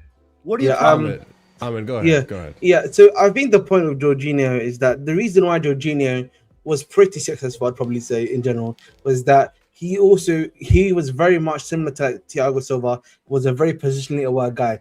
What he made up for a lack of a pace was that he was able to position himself in the right places. Sometimes it's not going to work because he still was a quite slow player, right? Which was one of his main issues actually when it came to defense more than anything else. But that was the main thing. I think the thing that helped him out, really well, obviously was having Kante next to him. But Kante obviously wasn't in his prime anymore. He was extremely injury prone, barely played, and I think Kovacic and him were just a bit more imbalanced, in my personal opinion. Sure. So Kovacic played. I think for my issue for me with Enzo is not a positionally aware guy defensively. You know, I think for me he would be able to work in said position if he was much more positionally aware. But his problem is he's not that. That's what this comes down to. I think again from an output perspective, in the deep line role, will he be able to get the time and space to do stuff? He probably will, because you'll probably be playing a back three. From an offensive standpoint, he'll still be able to maybe ping a ball here and there. My main worry of him, as I've said before, is that we are because of how much possession we're gonna have, the way teams are not going to be able to come at you is going to be on the transition. Okay, that's the only way you can usually be a back three, unless you've got technical ballers that can do 1-2 or just very good enough to be able to take on their man. So and that's really what it comes down to. And I think on that Jorginho point, you hit the nail on the head, because one of the things that we know about Jorginho in this team, or when he was in this team, is that defensively he was a better player than Enzo Fernandez. When he came into this team, the way we all saw Enzo Fernandez was the yin to Jorginho's yang, right? Like, he was going to be the deep-lying playmaker that actually goes forward and progresses the ball. And defensively, he's okay, but Jorginho's got that unlocked. But we needed more offense. We need to see more exciting football, right? So that's when you bring in Enzo. And to be fair, that's, I think, the best attributes of Enzo is how he creates going forward, the passing ability and all that stuff. And I want to see that. Now, I get what everyone's saying in terms of the leaving Caicedo on an island, the defensive liability, the teams finding out, oh, if you just press this guy, he loses the ball, boom, you hit him on the counter and it exposes us. I will say, though, part of me is curious, and because we don't have a choice. He's going to stay in this team. He has to play at some point. You need to make it work, and he's not going to play as a 10 when you have Morgan Rogers and Cole Palmer in this team. So in a sense, you have to make it work somehow. You have to take the best of both worlds in some shape or form and put it into the system in some way. How he does it, I'm not the manager, I'm not the gaffer. But what I will say is that now he's got 1, 2, and a pot season, so 3 seasons more of experience under his belt now.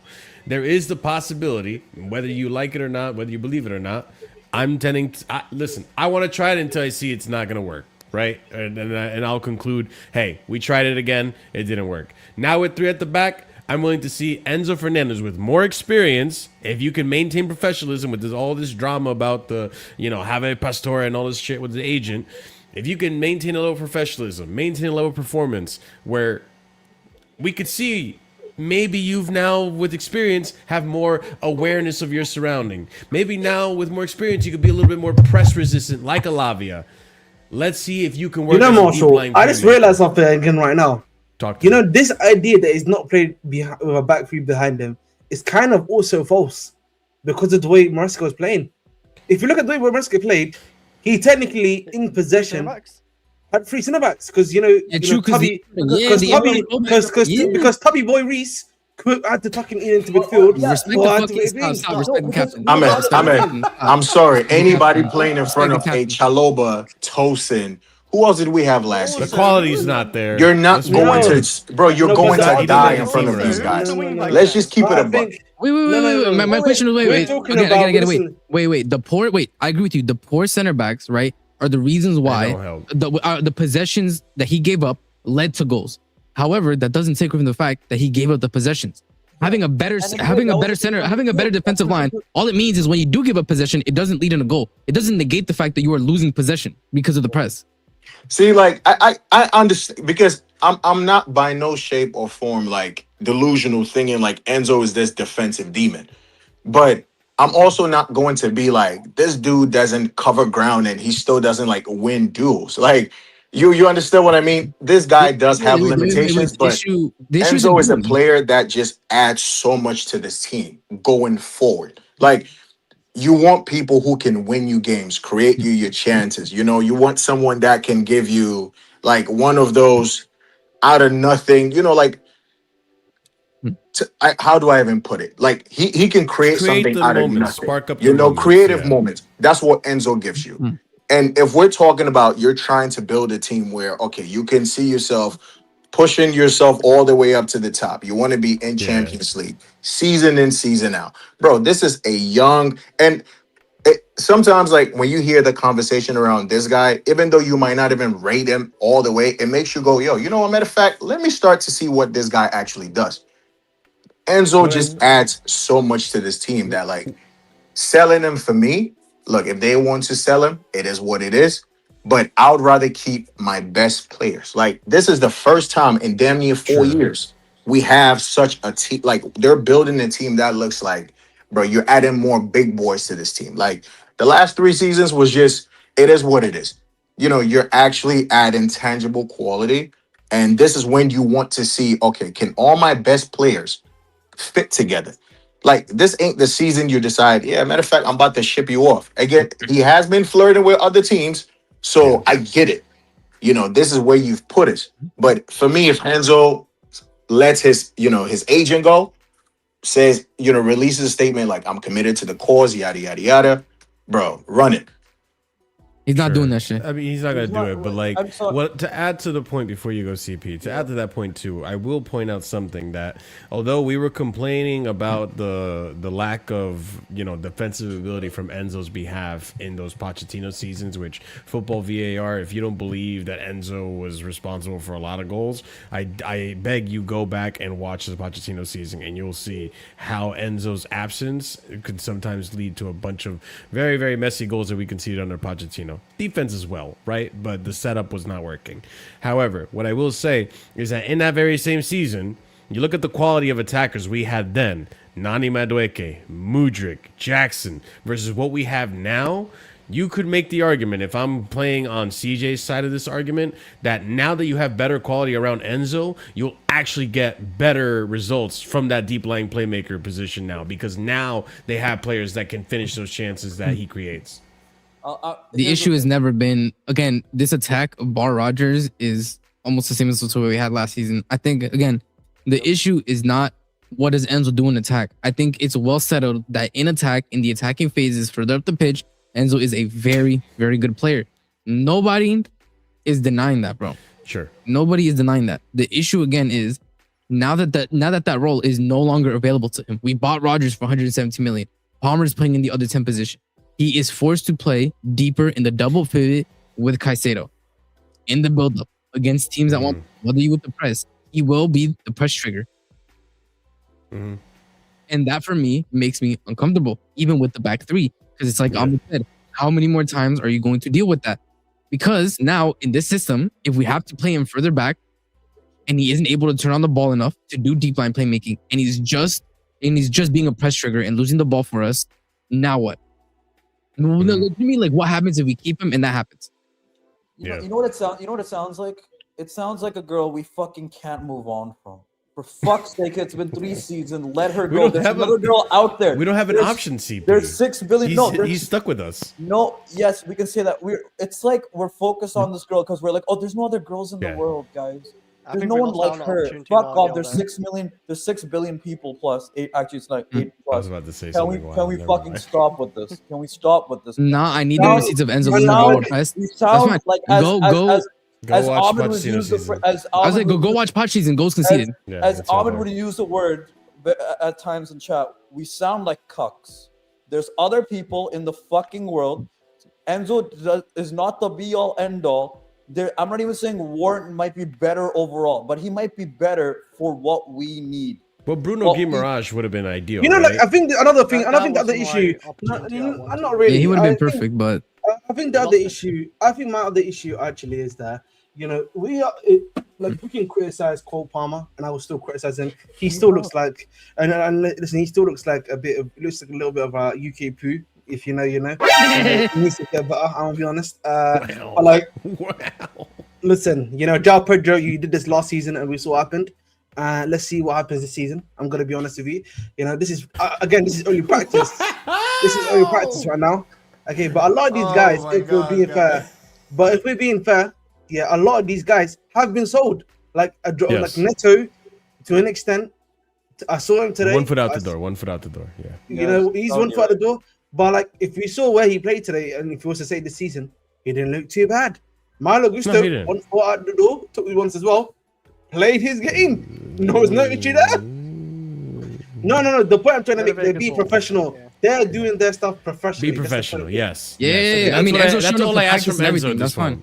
Yeah. Enzo, that's all. Like he could have pulled an Isak. Remember, he could have pulled an Isak. If he did that, I think that would have made our lives easier. I'm not been joking. That might have made our life easier.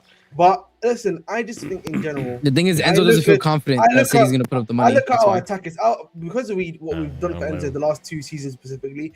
Our attackers have suffered because they've had to do other stuff, or limit their game a little bit. You're not allowed to say that. You're not allowed to say that. You're not allowed to say that. Enzo. That's the honest facts, bro, of the matter. And I do feel sorry for these guys to an extent. Yeah. I think, listen, he just needs to go. I don't care how it happens. Let him go. We need for the greater good of the team. It needs to happen. But you know what I mean? This is like Reece James getting surgery. He needed to do that for the greater good of the team. He says this shit's raging me every time, bro. Like I know you know what, Ahmed, you know that I've said this before now for a while now. I've said the dynasty starts after you. Yes, I agree. I said that. Also, with this cuck mentality, I just want to continue with this cuck mentality. Him getting the captain's armband. Thank you. Getting the captain's armband. Can I just? And you know what the irony was? CFC Plus commentators. That's your captain. That's your captain, please. Wait. I said no. Hold on. By the way, no. Reece James is my captain. Wait. By the way, I said the players respect him. By the way, I said this before. That's why I was telling you. If he stays, he's not. People are like, oh, he can sit on the bench. I'm like, brother, the players respect him. He's gonna play. I'm sorry. That's why he needs to go. I'm sorry. That's why he has to go.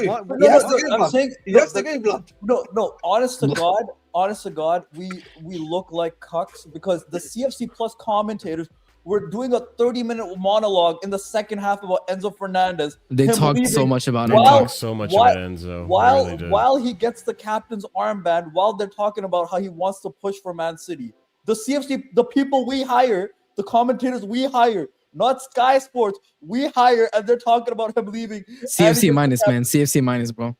And he gets the captaincy armband. are such cucks at this point. We look like such cucks. I will say. By the way, CP, that's why I loved your Sinchenko point, bro. What's the difference between Reece James and this guy, Marshall? I What's the swear difference to between this guy, Marshall? I understand the players' respect. You know who this guy is? That's Ian Gary, Marshall. Okay. Anyways, I understand the players' respect him. If he's gonna stay, he can stay. If he's gonna stay, he'll start. That's fine. He's gonna stay. But the thing is, that's fine. That's fine. But you do not give him the vice captaincy anymore. That's the thing that I thought from a PR point of view. Or you have to earn my trust back.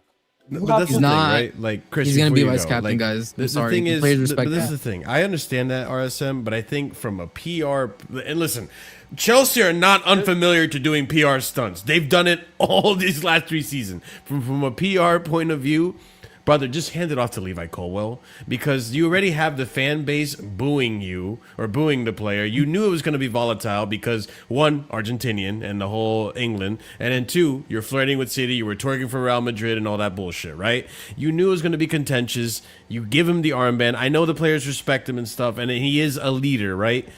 But you give it to Levi Colwill. It's just just avoid that. Reece James is not the problem. Stop. Reece James is not the problem. You need to stop. You need to stop. Reece James is not the problem. Who else would be captain other than Reece James? You need to shut up. Who else? You want Palmer captain? You want Palmer captain? Okay, guys, we're acting like baboons right now. Okay, I don't care about this. I don't know. Ahmed, What? I don't have time for this nonsense. No, Ahmed, No. Wait, time out. This is not banter. Okay, I'm actually being serious here. Reece James did not have to give it to him. There was Caicedo that was available. I forget who the other guy that was. Cole was available. He could have given it to those other guys. He should be earning it. Ahmed, you're acting like he walked past him and he gave it to the. Ahmed, you're acting like this wasn't already discussed within the management group. Thank you. That's the part that got my point. By the way, this would not be happening without Alonso's blessing. Ahmed, you're making it sound like Reece is king and he's allowed to fucking name his fucking heir. No, he's not allowed to name the fucking heir to the throne, brother. So he's a bear. Is that what you're trying to say? We're not doing Game of Thrones right now. He's not fucking. He's not making him. He's not making Enzo Joffrey right now, and he's not fucking the Baratheon. Like, what are we doing? Okay, is this your king, Reece? Is this your king, Chris? Okay, so and what I mean is it's just with him. It's one There hasn't been a summer in the past 3 summers where there isn't some controversy surrounding him. For fuck's sake, this man. I don't disagree that he should go. It's just we don't have a choice. No one's going to. No, I'm not saying he should go. I'm talking about the captain. Next summer. No, I'm talking about the vice captain. Yeah. There hasn't been a summer now in 3 consecutive summers where there hasn't been some controversy surrounding him. I don't care how much the players respect. I want someone else as a vice. We only have one in Caicedo. Can I explain why I but care? that's gonna be up to the club, not Reece James. Can I explain why I care about this Optimus Prime? The thing is, the reason I care about, and although like we know who the real captains are without the armband, right? It doesn't necessarily symbolize anything. Yeah, sure, you could be a leader without the armband. The reason why I care about it so much is because, one, it kind of adds more fuel to the fire to the whole situation, which I think doesn't help anyone in the situation. But 2, to me, what I don't like about it's reinforcing bad behavior, right? Like if you do something bad, like down tools, like he did last season, which no one's going to convince me he didn't down tools. He down tools. Don't give a fuck, all right? He showed up in the cup when there was something to play for. That's when he would show up. And then outside of that, the league, he just down tools, okay? Players followed suit. Young players, influential players, saw what he did and said, yo, if Enzo could do it, then why do I give a shit? Why should I care? If Enzo's not going to care, if the captain's not going to give a shit, why should I give a shit? That stinky attitude spreads. So you giving him the armband then says, oh, it's okay. You can act like that and still retain your captaincy or your rank here in this club. I'm not okay with that. I think that sends a message to the rest of the locker room. Maybe it doesn't. Maybe I'm overthinking it. But that's the way I see it, Optimus. And that's why I care about him getting the captaincy. So you want Reece James just to, because they walking past each other, right? And Reece is coming off, and then I want to know what Alonso's thinking is. This is okay. I can hold up. I can explain his thinking. I can explain the thinking. I can explain the thinking. I think that it is obvious that the players respect Enzo a lot, and as a new manager, the last thing you want to do is ostracize and basically cook the vice captain that everybody respects as a newcomer to the situation, because he wasn't here for anything else. Again, we can disagree and we can say, you know, overall, he doesn't deserve to have the armband anymore, right? We feel like he's done enough to where he has lost that position. But as a new manager coming in, before the Prem even starts, is that the shakeup that you want to make? Whether or not, by the way, you don't even know if he's leaving or not yet. You have no clue. You could imagine you take the armband off of him and he stays, or if he doesn't and he leaves, there's no harm done. So it's a tough situation to be in, and you take a shit ton of risks in terms of trying to build a mentality and the good feelings at the club by taking away the wristband. And Ahmed, you can shake your head, but when this brother was doing racist chants, Nicholas Jackson was out here posting Instagram posts of him with little black people. Like this, you know what? Clearly, you know what? And you know I've called Nicholas Jackson. And you know what I've called Nicholas Jackson. Yeah, and that's why he's going to Atletico Madrid. And that's why he's probably going to go to Atletico Madrid too. Listen. And this is why for me, like I hold up. This is my thing. I disagree with Enzo being vice captain. Like I have my issues with it, but I understand the difficult position that Alonso's being put in, coming in as a new manager, trying to rebuild the culture. I think isolating and ostracizing the vice captain that everybody respects, that have won games for them, right? That has been in difficult situations, right? Has tried to be the leader that gets them through it. Because at the end of the day, that's really what it is, right? Like as much as he wants to lead the club and he did disrespect the club publicly by the amount of twerking that he's done, the players see him as a captain that has gotten them through hard times. That's the reality. Yeah. It was a tough season last season, so they do see him. A lot of it was their fault too. So what we trying to do though? A lot of it was but the players, but a lot of the players, have soft cuck mentalities, bro. That's reality. That's why we're here to build mentality. If we are trying to say, for example, that we have given Alonso the power, Alonso's the captain, Alonso's the leader of the tribe, as one might say. Sure. Then it's time. Then why do we have to fucking care what Enzo thinks? Why do we have to go to the players think about Enzo? I am the one in charge here. You listen to me because you don't want to show up and be a fucking dictator and then ruin the vibes. That's why. That's all. To be a goddess. I'm sorry, bro. No, it's not. No, that's not how you build a culture, bro. I'm sorry, bro. Wait, you complain. Okay, hold on. No. I'm not having this with you, Ahmed. I'm not having this with you. You complain about Thomas Tuchel, how he managed the dressing room when he said, "All right, you're gonna play with me or you're not. You're not gonna follow my." What are we doing? He would have done that. Would have done the same damage that Tuchel did when he did his Yes, it would have. Legitimately, I'm telling you, it would have. Yes. The difference is, when Tuchel was doing at this time, the situation was completely different. You're smiling. You're piece wait. I'm not smiling. I'm smiling because you're not serious, bro. I'm you're smiling not right. No. Let's also look at it. Obviously under Tuchel, right? The situation. There's another one too. No. I think the Madrid situation was. It's even slightly different, but it's similar. With you're gonna have to. These egos. Tuchel's issue was that he had issues with management before they even started about bringing in players and not at the time because of the emergency. And so he was in this situation where he doesn't want to bring in players. And when they're asking him, who do you want? He'll bring them in for you. He's saying, I don't want to deal with that. But then he's criticizing players being at the football club too. You see me? His issue was more, he knew some of these guys couldn't leave because we didn't have our directors of sporting at the time or directors stuff like that, and he was still trying to cook them. There was no at that point in time. You were setting yourself up for problems. The difference now, if you're Alonso has the backing of management. Alonso has the backing of management. But bro. hold up. He has yet to earn. Hold up, this is my whole point. He has yet to earn the respect of the players. They like him as a manager. Hold up. Stop. Nah, Alonso wait. I feel like, bro, if hold you up. see a manager, you can say that, but you can like a manager, right?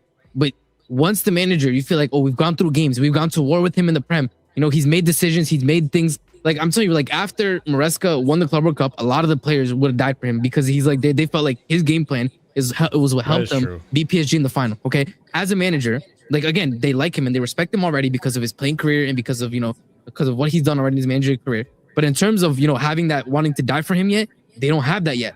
that needs to happen with time and with games. And you, like I said, and him stripping Enzo of the armband is bro, it's throwing a wrench into the works that might make shit worse. And because of the locker room politics that Alonso went through at Madrid, I understand why he doesn't want to risk it. Because that's what it is. It's a risk. You are risking it. Because yes, you get to stand on business and take away Enzo's vice captaincy. But then there's a portion of the fan base that's not gonna like it. Let's be honest, whether we agree with the fan base or not, a portion of the fan base is not gonna like it, and I believe a lot of the players won't either.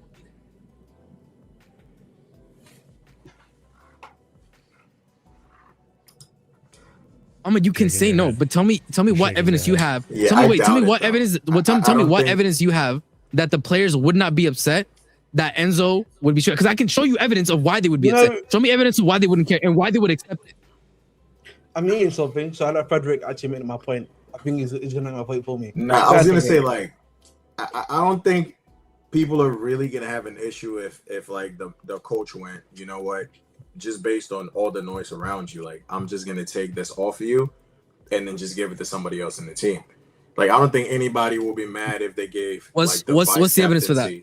Show me the evidence of why they wouldn't care that their vice captain would be taking it. That's what I'm saying. I'm just asking for the evidence, right? Because I can give you evidence and examples of the team. I can provide. I could just tell you from my point of view. No one is going to be upset if they gave the vice captaincy to someone like a Caicedo. Like we will be comfortable with it. He's already vice captain. It's Enzo and Caicedo. No, I'm just talking about the actual armband. Like instead of Enzo wearing it, you know, if you gave it to a Caicedo, you gave it to a Levi. Hell, even if someone like a LACROIX, even if they gave it to him, I don't think a lot of people, will be like, nah, that's crazy. Okay. In as much as we are sitting here, like looking at the situation and going, yeah, bro, the last 2 seasons, like Homeboy said, the last 2 seasons, you've just had so much noise around you. Like I can understand if this is the manager trying to take you out of, kind of like the fire line. It's kind of like, yo, listen. Until you win back trust, amongst the team, amongst the group, this is just a decision I've made. And look, I think Alonso comes in with a lot of clout. He comes in with that kind of stature where it's like, until he's giving you a reason to not really, rock with the decisions he's making, I don't see this being an issue. And also, being a leader and, being respected with or without the armband, like these guys are still probably going to rock with him anyway. Yeah. No, but that's my issue. It's not that they're not going to rock with Enzo. It's the fact that it's going to hinder Alonso's ability to get them to want to fight for him. Because then you set up the dangerous dynamic that happened at Real Madrid where the players wanted to play for Vinny and not him. Where the players agreed with Vinny and not him. When Mbappe and Vinny said, we're coming off the pitch, we're not clapping in the final, that's because Alonso was making tough decisions about benching certain players. And Vinny was like, no, I don't like that. If Enzo Fernandez has that that leadership, right, and those followers, if he doesn't get the armband and Alonso and him have these interactions, he has to be at the team. He's gonna be like, all right, fuck this manager. He doesn't trust me. You're already off to a bad start. He don't want to give me the armband, but y'all know I'm the vice captain. Yeah, but also like, and hold up, and another thing, hold up, and again, I'm gonna provide more evidence. I can provide even more evidence. Like the Vinny, like. No way, I can provide even more evidence. Hold up. At Madrid, he's won enough at Madrid that even though, no one should really be necessarily picking a player over a manager, he's won 2 Champions Leagues for that team. Yeah. Wait, hold up. Enzo hold on. No. That's the way you're looking at it. But the way that the players look at Enzo, the way that the players look at Enzo is their fucking leader. Enzo has gotten them through a lot of shit. Hold up. Enzo's gotten through a lot of shit. Hold up. And by the way, nobody mentioned this fact. Nobody's mentioned this fact. But Reece James, who is the captain, undisputed, it doesn't matter. He's not getting that shit taken off of him. He loves Enzo. He sees Enzo as his guy. He sees Enzo as his guy.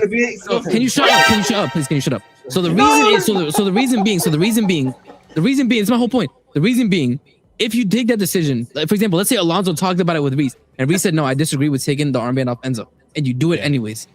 That, like, now you're making potentially a decision where Reece doesn't even agree. Before the season even starts, you've already potentially ostracized 2 players and pissed off the squad that see them as leaders. What is the fucking benefit to that other than being able to grandstand? Like, I mean, to be fair, like, you know, you look at certain players and you might be able to see who might be like causing issues in the dressing room and whatnot. Just the players love Enzo. Like that guy. I'm sorry. No, I'm not. Hold on. I'm not saying that Reese doesn't look like that guy. Yeah. But you know, but when you know, right? Because the players are gonna say, oh, they can go to Reese and they said, yo, they took the armbands off Enzo. Did you know about this? Did you okay this? What is Reese supposed to say?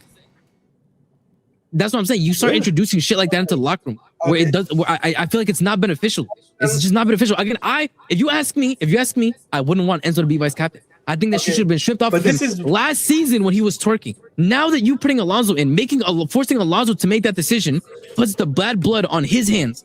So then, how about you just take it to your leadership group in the dressing room? But that's my point. If you took it, that's probably what they agreed on. To be fair, that's my point. Yes, if you took it to the leadership group, Reese James is not going to say take it off of Enzo. He loves Enzo, bro. That's his fucking. That's his Robin. That's his Robin. He's not gonna. That's his Robin. As much as you guys can disagree with it, that's his Robin. I feel like that's can I? You bring it to the team. Hey, this is what's going on. You could talk to your players like in the background without us knowing all of this shit, bro. Like, just have a conversation with your team, 100%. And then everybody just has a conversation if they feel comfortable. Me personally, bro, I personally think he shouldn't be the vice captain or even any type of captaincy. Like after the 2 years, so I agree with all of you. I think after the summer where the racist chance happened, the fact that he got the armband after that, that's what cooked the whole like thing. The way we do. And these are the people that have to work with this guy day in and day out. So in as much as we might not like the decision that they might come up with, if the players go, you know what, look, at the end of the day, this is someone that, when he puts on the badge and we're going to war, like, this guy we like to rock with him, then it's a different situation. But that's what it is. But this is the thing. That's what the evidence points to. That's my issue. If I believe that you're okay, Marshall, mate. What the fuck? No, I put it in the group. I'm in the private. Okay. All right, bro. All right, Sam, finish your point. I need to talk, man. Okay. Hold up. But this is my issue, right? Is I would agree with you if that's where I believe that the evidence pointed us towards. The evidence does not point us towards that. The evidence points us towards that the players back Enzo, that they don't want the armband taken off of him. And that even last season when he got suspended after the Real Madrid comments, they didn't like that. They publicly they did not like that decision, and you could tell. And that is my issue, is that you can tell that if the team didn't really back Enzo like that, and that's all evidence that they didn't really care either way, that they were indifferent or that they didn't like him, I would agree with you. I think that's a smart decision to make. But given the fact that the evidence points to the fact that these players love Enzo, they respect him as a leader, I think it's just you're making a dangerous decision for not a lot of benefit. It's way more risk that I think is safe to take on as a new manager coming in. Listen, excuse me, sorry, I've never dealt with cancer personally. Although some of my family members have died from liver cancer. Hopefully I don't die of liver cancer too. But like the point I'm trying to make is that, listen, with cancer, bro, when you get in stage 1 or maybe stage 2 or it's a benign one, you got to cut it out, bro. You've got to get the fucking knife and dig in there and remove this place that it's in. And I think for me, that's what this needs to happen. Okay, you have an advantage in the situation here where management wants you and believes in you. They are giving you the keys. Okay, if this was a situation where the management didn't necessarily agree with you, I even hear that. I actually would hear what RSM's point is and stuff like that. But it's time. But you are the alpha here. You are the leader. You have the backing of these guys. And that's it's quite as simple as that. I don't even know why I'm trying to even do stuff with a leadership group. You can just tell them, listen, I'm the manager here. This is my philosophy. Okay, I don't need to give you no outbound anything. You're just a player here, just like the rest of them. That's it. I don't understand why we're trying to act like, oh, this is gonna affect the wait, because you're basically saying let's cut off your nose to spit your face. No. I am saying it's time. Listen, sometimes, bro, we just gotta deal with this issue head on. Not dilly dally. Oh, here's the captain armband for you still. But again, it's too late. It's too late. If that would have happened, we need to do that the summer. Because the issue is, Marshall. The issue is, RSM. You're pushing this down the can. The issue still remains. You're kicking the can down the road. Yeah. The issue remains. Everything is still existing as it is. That issue is still there. You know what I mean? I will be honest with you. Yeah, if the players are still backing someone where they're because of the staff in relation to a manager, then as the manager, what power do you have then? What's the point of you being there if you have no power to deal with situations like this too? Let's be honest. I want to say like, okay, cancer is definitely wild, but I think Enzo's situation is like lymphoma, bro. It's just a fatty tissue. You ain't really got to cut that joint out, bro. Like you can live with that shit. Like cancer is OD, you know.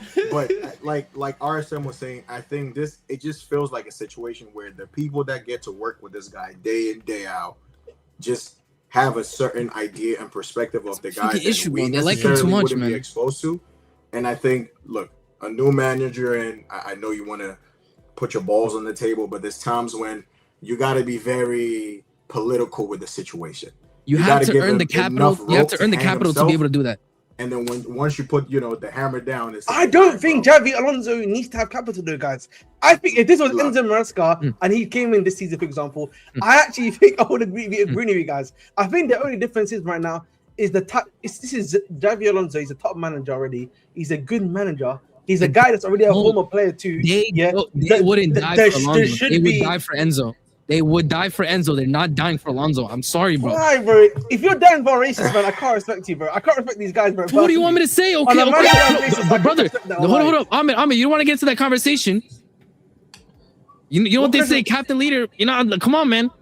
Bro, hey, listen, I'll go there with you. Captain Leader is a racist. I'll be there. And guess what? They still wanted to die for him. And nobody had an issue with it. Like, you could just make it, you know what? Carbon graduate, one of the guys just coming from academy. But again, the issue is they don't want to ride or die for cold. That's the issue. I understand, bro. My point is this: I don't think this whole captaincy thing for us, it's a bigger deal. I just feel like for the dressing room, it might not necessarily be. Hence why the manager's not really going to be like, yo, let me just cause unrest over here. You know what I mean? It's just. Thank you. I agree because again, you don't even know if he's staying. Imagine you did this shit and he leaves anyways, and now you just left a sour taste in everybody's fucking mouth in the locker room. I think everybody on this panel probably wants the captaincy taken from this guy.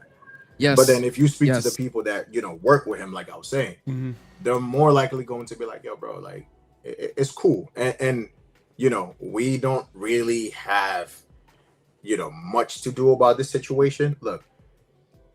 It's this whole thing is kind of crazy, to be honest with you. It's messy. Because it's very messy. Because like I get it, you want more money, but I think the way to get more money is to just play well. Like if you play well this season, your money goes up. Yeah. We're back in the Champions Everybody League. Money go up. You know what I mean? You've had a standout season. Your money goes up. And if he doesn't play well this season, guess what? Ship him away. He's gone. He's definitely gone next season. It's a win-win situation for damn near everybody. For him, honestly, I mean, let's keep with the conversation we spoke of, right? I think if he stays, he is going to play in the pivot with Caicedo, right? And if he can't make it work under Alonso, what can we say? He has to go. It's that simple. That's another good point too. Like, start using Caicedo, that RSM is not going to be like it anymore, man. If he's backing him like this, man. Another good point too that I wanted to bring up before we move on. I do actually want to talk about the 210s that we had today, right? And what we think about that. But like one thing I wanted to bring up too is that it makes sense what you guys are saying. I've been listening the whole time. I mean, worst case scenario, Enzo stays. Alonso has said already, I think there is a way we can reacclimate him into the team and everything will be okay and it could work out. He has said that previously. You do that by keeping the peace, and worst case scenario, he goes next summer when the price goes down a little bit because he's got less on his contract, or maybe it stays the same because he has a fantastic season. Who knows? But I think it is about keeping the peace because at the end of the day, regardless if you put the Armet or not, like the people in the locker room are gonna know who the person is. But now there's more leaders in the locker room to hold them accountable if something were to happen between Henderson, between Welbeck, between Levi Cole. Now is gonna have to reacclimate himself because he's been gone all of last season. This is why I can't accept Reece James as the captain anymore, man. You see, I mean, this is why I can't respect it, bro. Ridiculous. I'm sorry. Listen, Reece James, the player. Listen, I joke about Reece James as a player all the time because we all know he's always going to give us he's always going to give us an 8/9 out of 10. But stuff like this, bro, I look and I'm like, I don't know if I can respect you enough. And you know what? And I think that brings up a fair point. I think that's a fair criticism of Reece James as the captain. My only issue is, I think that's a fair criticism. My only issue is I don't think the team has such an I don't think we have a great out and out leader to choose from. That's also an issue. I mean, we've had such a young team for like the last couple of years. So it's like bro. The people you could have gave it to, like the most experienced guys, they were all trash. So it's like, Wallahi, bro, I'm gonna be there for Vader and City downfall, man. Rusk out in January, December. Killer AMC, I need you to understand, bro. The re-stuff is actually just bad. It's not really that serious. I've got a couple of Indian shots, okay? Let's relax. I didn't do it to but like outside of his banter, which I acknowledge, his point on Reese's captaincy issues is fair. I think that's a fair point. But it's also, I think, a symptom of the fact that this team has been without actual, like, strong older leaders for so long. True. Yeah. True. We had like grown men playing like leaders, bro. Like back in the day. Yes. Everyone. We had captains of international teams all throughout the squad. Years. So that's why it's kind of like. And by the way, this Enzo situation, I blame management. I blame the management. 100%. I blame the people upstairs because this Enzo shit, you should have never gotten the vice captaincy after coming back from the Argentina racist bus chant stuff. They should have taken. They should have never gave it to him after that. Yeah. Their issue is that they're the ones who caused this at the end of the day. They're the ones I'm most upset at. What I'm saying, we can run the casualty tapes at a time, and what I was saying at the time about him getting the vice captaincy. That's what I have to say. Mark Arshall knows. Yeah, and listen, Nicholas Jackson is even worse of a man for what he did after. I can't believe he did, bro. He's so shameless, bro. He's so shameless, bro. It's like every player. Every black player in the squad, like, yeah, that wasn't right.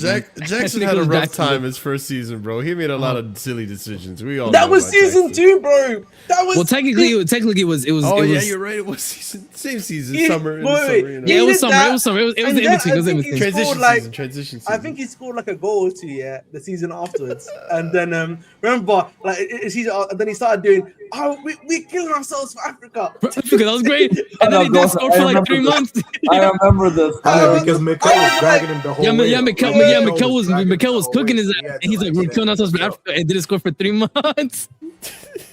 He was standing up for himself because Mikel just kept dragging him. So it's like, bro, you got to say something for yourself. Yeah. I love Mikel, man. Mikel's actually become a meme, bro. There's like Mikel's so funny. Mikel's so funny, bro. Mikel's so funny, man. The football community. I agree with Marshall though. We should talk about the double tens. Yeah, no, I definitely want to talk about that. Before we do, ladies and gents, over 100 of you guys watching, let's make sure we're continuing to hit that like. Let's get to a minimum 50 likes, which I'd be more than happy with. And then, sit back, enjoy, subscribe to the channel if you're new here, obviously.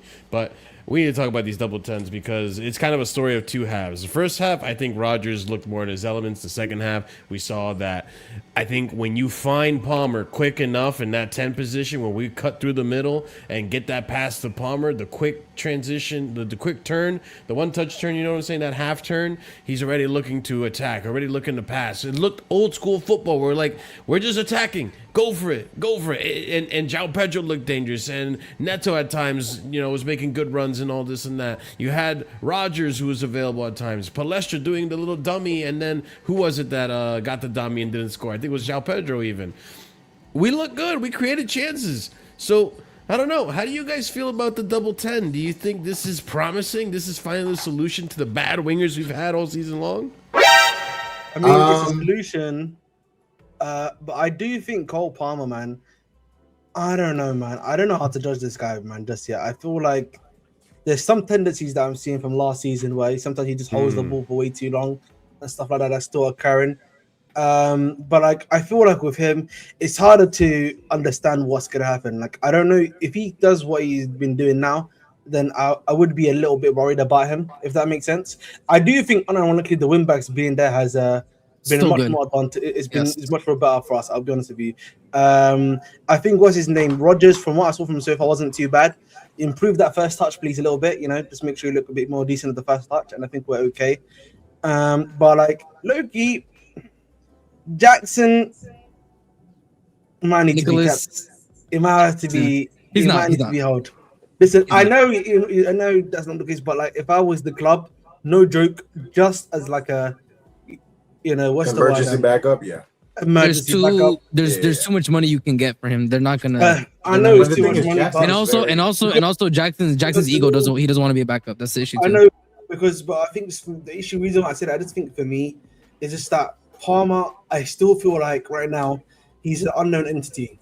Does that make sense? Like he still plays for me similarly to how he was doing last time, where he's coming way too deep at times to do stuff and then carrying the ball. I'm like, we've already got Morgan Rogers to do that for you, bro. We just ask you to be a 1v1 demon at this point. I agree. I agree. And this is why you need Enzo Fernandez deeper to just find Palmer in those spaces a lot quicker. Because I'll be real, like I hear what you mean from that. Yes, balance and like they give you muscle in there, but you still want someone who can be more penetrative and a bit more creative in that area. Caicedo can do it, but I think if you want to get Palmer on the half turn and attacking this space, this is why you need players like an Enzo. I think it might also just be a thing of but Palmer still having muscle memory from last season where he felt like he needed to drop deep to facilitate more. That might also be a reality of the thing. Like that's what I said. That's why I agree with Ahmed. Like it's an unknown. It's an unknown. We have to see. I think after the first 5 games, we can give a fair judgment because he had a whole summer off. Go ahead. No, that was it. Yeah.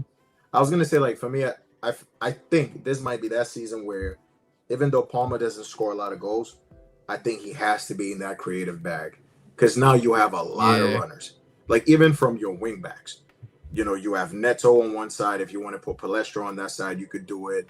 On the other end, you could do it as well. You got Morgan Rogers. You got Joao Pedro, who's always going to try to like stretch the pitch for you. And even if you have a Danny Welbeck in that team, whenever he does, you have a target. You have a target to hit the puck that will run the channels for you. Like when Palmer had that great season, we had runners to an extent. Jackson, even Anoni Madueke, who wasn't, but I think this might be the season where if Palmer gets like 15 goals and like 10 GA, for me, that's still a good season, by the way. That's a fantastic season. Palmer's always going to be a victim of his own first season success, where you came in, you had over 20 goals, damn near 15 assists. I don't know, between 12 to 15, right? Ridiculous. So now for him, a 15 goal season and 10 assists looks like Palmer didn't do well.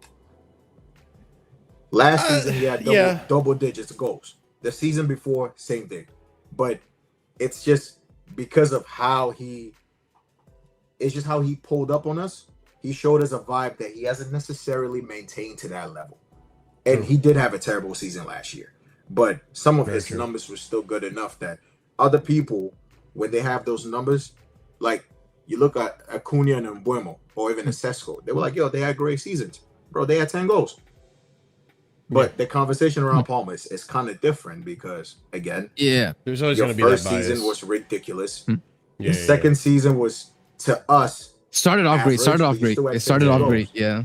So I think you're building a team in a way now where you have more people. I think you're bringing in more finishers in a way.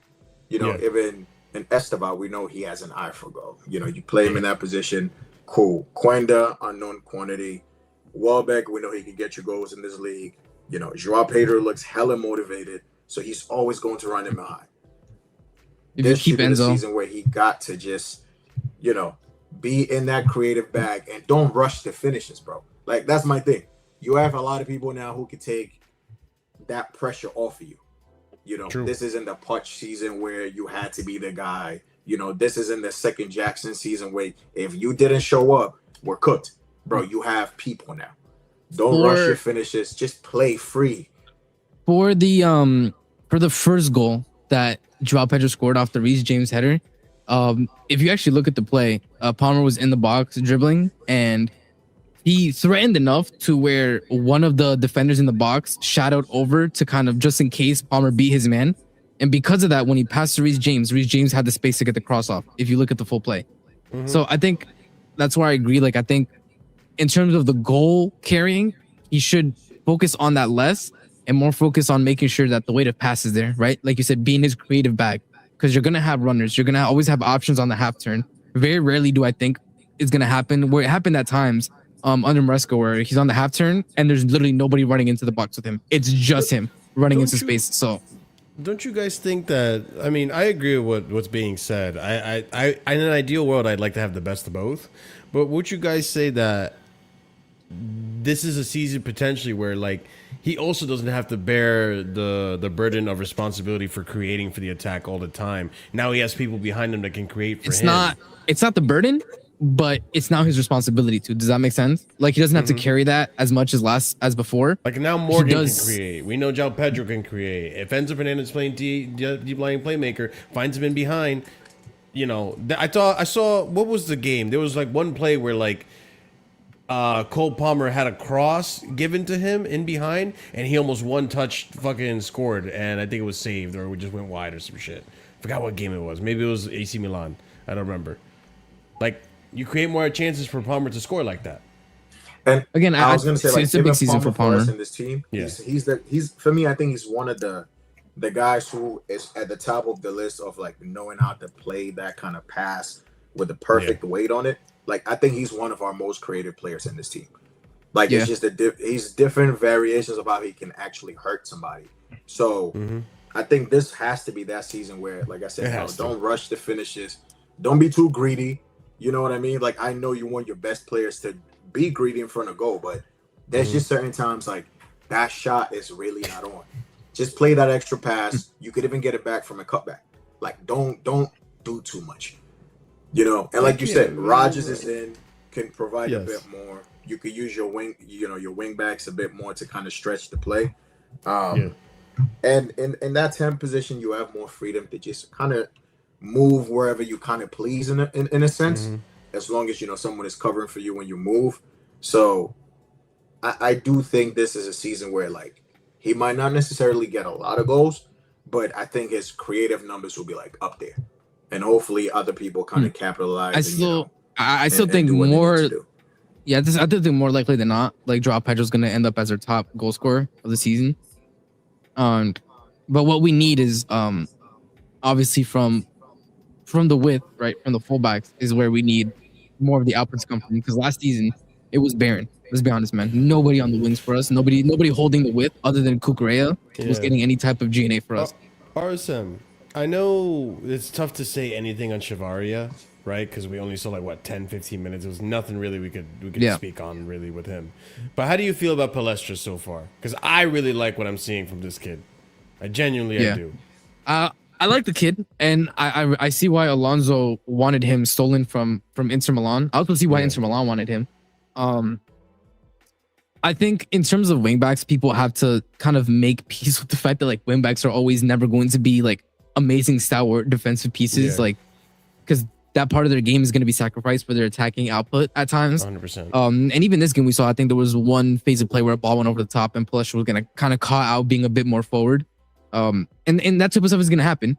But I think I really like Palestra. I think this game they were trying to really shut him down so he didn't get to go forward as much. There were times he was going on to his weaker side, the left. He was on his weaker side, but there was times he was running forward and they just like literally dragged him down and fouled him immediately because they didn't want to deal with the threat. And I think if that's the case, if you have defenders, that scared, that's already a good sign for us moving forward in the Prem. Again, he's a young player, but I really like the look of him. I'm going to be honest. I think this is the perfect type of player that you want to have playing in a wing back position. I think I really like the link up that I saw with him on the right side that he had with all the players on the right side. I think, on the left or on the right, he's linked up really well with players, which for me is good because it's a sign of like high IQ. It's that you're quick to build chemistry, quick to understand the way that players want to play. So I think it speaks well to his actual football IQ that he's able to do this so quickly. I think he's probably gonna be underrated in terms of being one of our better signings this season. But I think he's an important piece that we really, really needed. And I'm excited and I'm happy for him. As for Pep, Chavaria, like we haven't seen much. All we need, like again, in terms of him being a wingback, all we need him is to be decent enough. That's it. Just don't be a liability going forward and defensively. And I think the rest of the team is already such an upgrade on what we had last season that we're going to be better overall. That's it. I think. A little bit of breaking news. Apparently, PEDRO Hilal, he seems to be picking up some speed, according to Fabrizio. So which again is money, by the way. That'll be a decent amount of money. That's like 60 or 70. I'm not gonna lie, he's looked really good in preseason. Like I was gonna say, like it's weird, right? It's weird what a good manager does for you, because all of a sudden he's able to take players on. It's a perfect position for him. It's a perfect position for him. It's a perfect position for him. Like, another bit of breaking news is sorry, I've got two breaking news. I think Fabrizio must have released a video. Man City are still calling about Enzo Fernandez. Don't save it. You don't want to be saved, don't save her. Yeah, we're done, bro. No, it's hang it up. Give it up. See, I was just like, they're trying to do you know, got one of your tunes, Marshall, that you can ask him, you know, nice little tune. You know, nice little tune. You know, that little, you're not going to tune about this one. What's going on? I haven't written the song yet. Bro. No, but I mean, if we're being honest though, we knew that that Pedro Neto had been told already, like he was surplus to requirements. Like obviously he looks really good. But can I ask a question? This is why. Listen, no rage baiting when I say this. Yeah. What is Quende? Quende ain't giving you anything from there. Let's keep it real. I'm so sorry. Shit. No. One for you. I was wondering which one's the one. Which one's the one for Ahmed this season? It's gonna be Quende. No, Ahmed. You know what it is?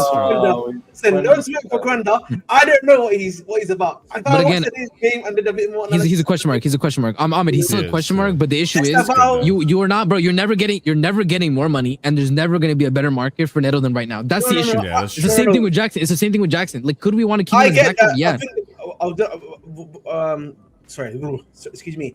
I understand what you're saying, but I'm saying if you go, do you not need to potentially bring someone in? That's what I was going to ask you. No, because then on the right you would have Palestra and Quenda and Esteban, bro. Like that's already. The thing is, are we gonna play Esteban out wide, or is he like more side inside? He's gonna be out wide. He's gonna be out wide. I think he's gonna be out wide or a wing 10. back. Yeah, a wing back kind of situation. I mean, I guess we'll see as the season progresses. We're probably gonna see midweek when we have the Carabao second round. Like to be honest, like, that's gonna answer some questions for us. But I do think that unfortunately for Neto, it's just like the club values Quenda and Esteban more than him, and they see that the market and his value is the highest it's probably ever going to be. So much, man. What is he saying now, man? As of tonight, Manchester City have yet to give up. What does this mean, bro? It means if they still want to buy the player. Tic tac. Bro, just tic tac. drop the big Man's bag. time right now. Bro, yeah, I just saw the tweet. No, by the way, there's another Fabco. As of today, I wouldn't call the deal off. It's more complicated, but it's not off. Okay, cool, bro. Thanks for nothing.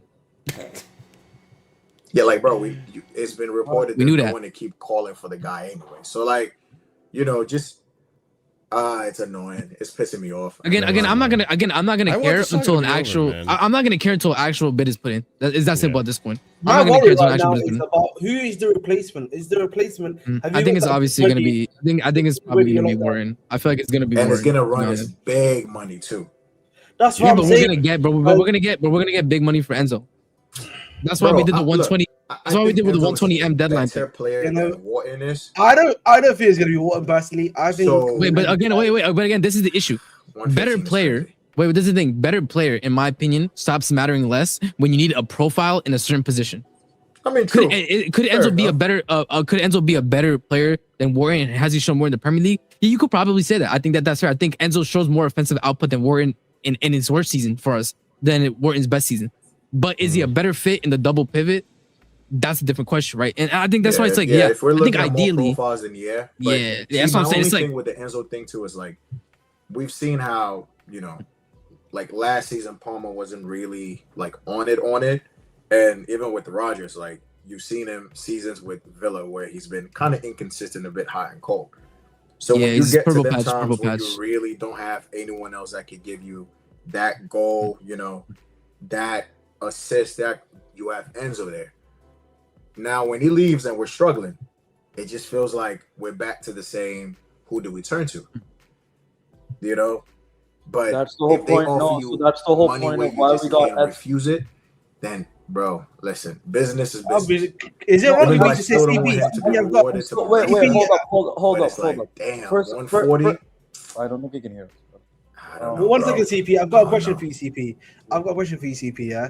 Is it wrong of me to say there's a lot of pressure on Esteban this season? It's time for him to start cooking some beans. I don't think there's a lot of pressure. I think there's less pressure than last season, just because but there's still expectations. How about that? Is that fair? There's expectations. Yeah, I think is that fair? Expectations are still take away pressure.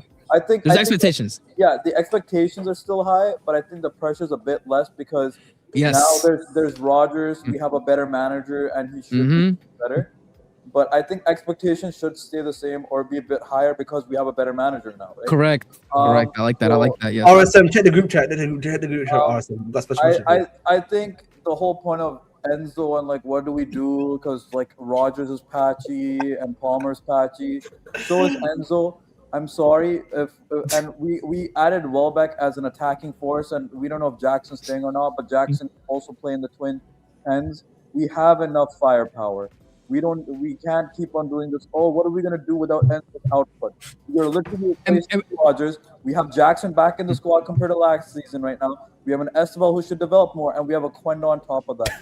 And we have hold up, and we also have we have Welbeck off the bench. We have Welbeck off the bench. So that's what I'm saying. So we have enough firepower. We can't keep on doing this. Oh my God, what are we gonna do without Enzo? By the way, and it circles back to the point Amin made, where the reason as well why Enzo was getting so much GNA is because the system was built around him, which was also hindering some of the rest of the GA potential team. Bro, I'm not gonna lie. When you say Jackson and firepower, it's kind of a bit of an oxymoron. Jackson's not staying here. Jackson's not staying. No, because we saw how he plays when we're talking about link up. We're talking about the twin tens, and then the twin tens. I'm expecting him to what he did with the link up, which is those cool passes that he had against when we played that Malaysian team. He got a good assist. I'm not expecting firepower. Oh, so when you say firepower, you just mean more so like all around play. Yes, because we're talking about because Enzo is goals and assists, right? So I'm getting the assists. I'm also getting the goals with the Danny Welbeck as a backup striker compared to what we had last season in Alian Delap. So I've gotten the goals and the assists. I think Aquenda is gonna get better assists because he's a better playmaker than Neto in general, and I think Esteval is gonna develop again more. So why wouldn't I replace? I mean, we do have an option of potentially keeping on 3. Yes. Yes, but Omega is kind of the problem, right? Yes, but no, you were saying, oh, what are we gonna do? You know, you were saying, hey, Rogers is patchy, Palmer's is patchy, so you know, if we have no Enzo, what are we gonna do? No, we have the firepower. But see, when we between Enzo and Jackson, I know who's probably going to be certified to get me more goals. Jackson is all full play. What? No. But again, wait, hold up. But then wait, this is the issue. This is the issue that we need to start having a conversation about Enzo when he stays, right? Because we've said this before that Enzo, some of his poor performances have been masked with GNA. You're now playing deeper. You're going to have way less opportunities to get GNA. Exactly. So that's my whole point. Is like even if Enzo stays. By the way, even if Enzo stays. Even if Enzo stays, I need everybody to be prepared for the fact that his GA is going to go way down. I'm okay with that. That's okay. I'm okay with that. But again, just give me the performances. That's what I'm saying. So it's gonna be, we're gonna start looking at performances, and that's when I'm saying it doesn't really matter if Enzo is like, who's gonna score for us? It doesn't matter because he's gonna score less anyways because of the system. Some of the people in chat, I'm guarantee you right now, are gonna turn on Enzo because for sure. If you play Enzo in the left 10 as an example, I'd rather have a Jackson there. He's a better ball carrier. I think he can be decent in playmaking in the 10. Yes. Because we criticize Jackson. We criticize again. Enzo. It's like Enzo's specialty is in the long balls and the switch of play. I think the left 10. I don't need that in a different world. I don't need in a different world. Jackson, the left 10 would work.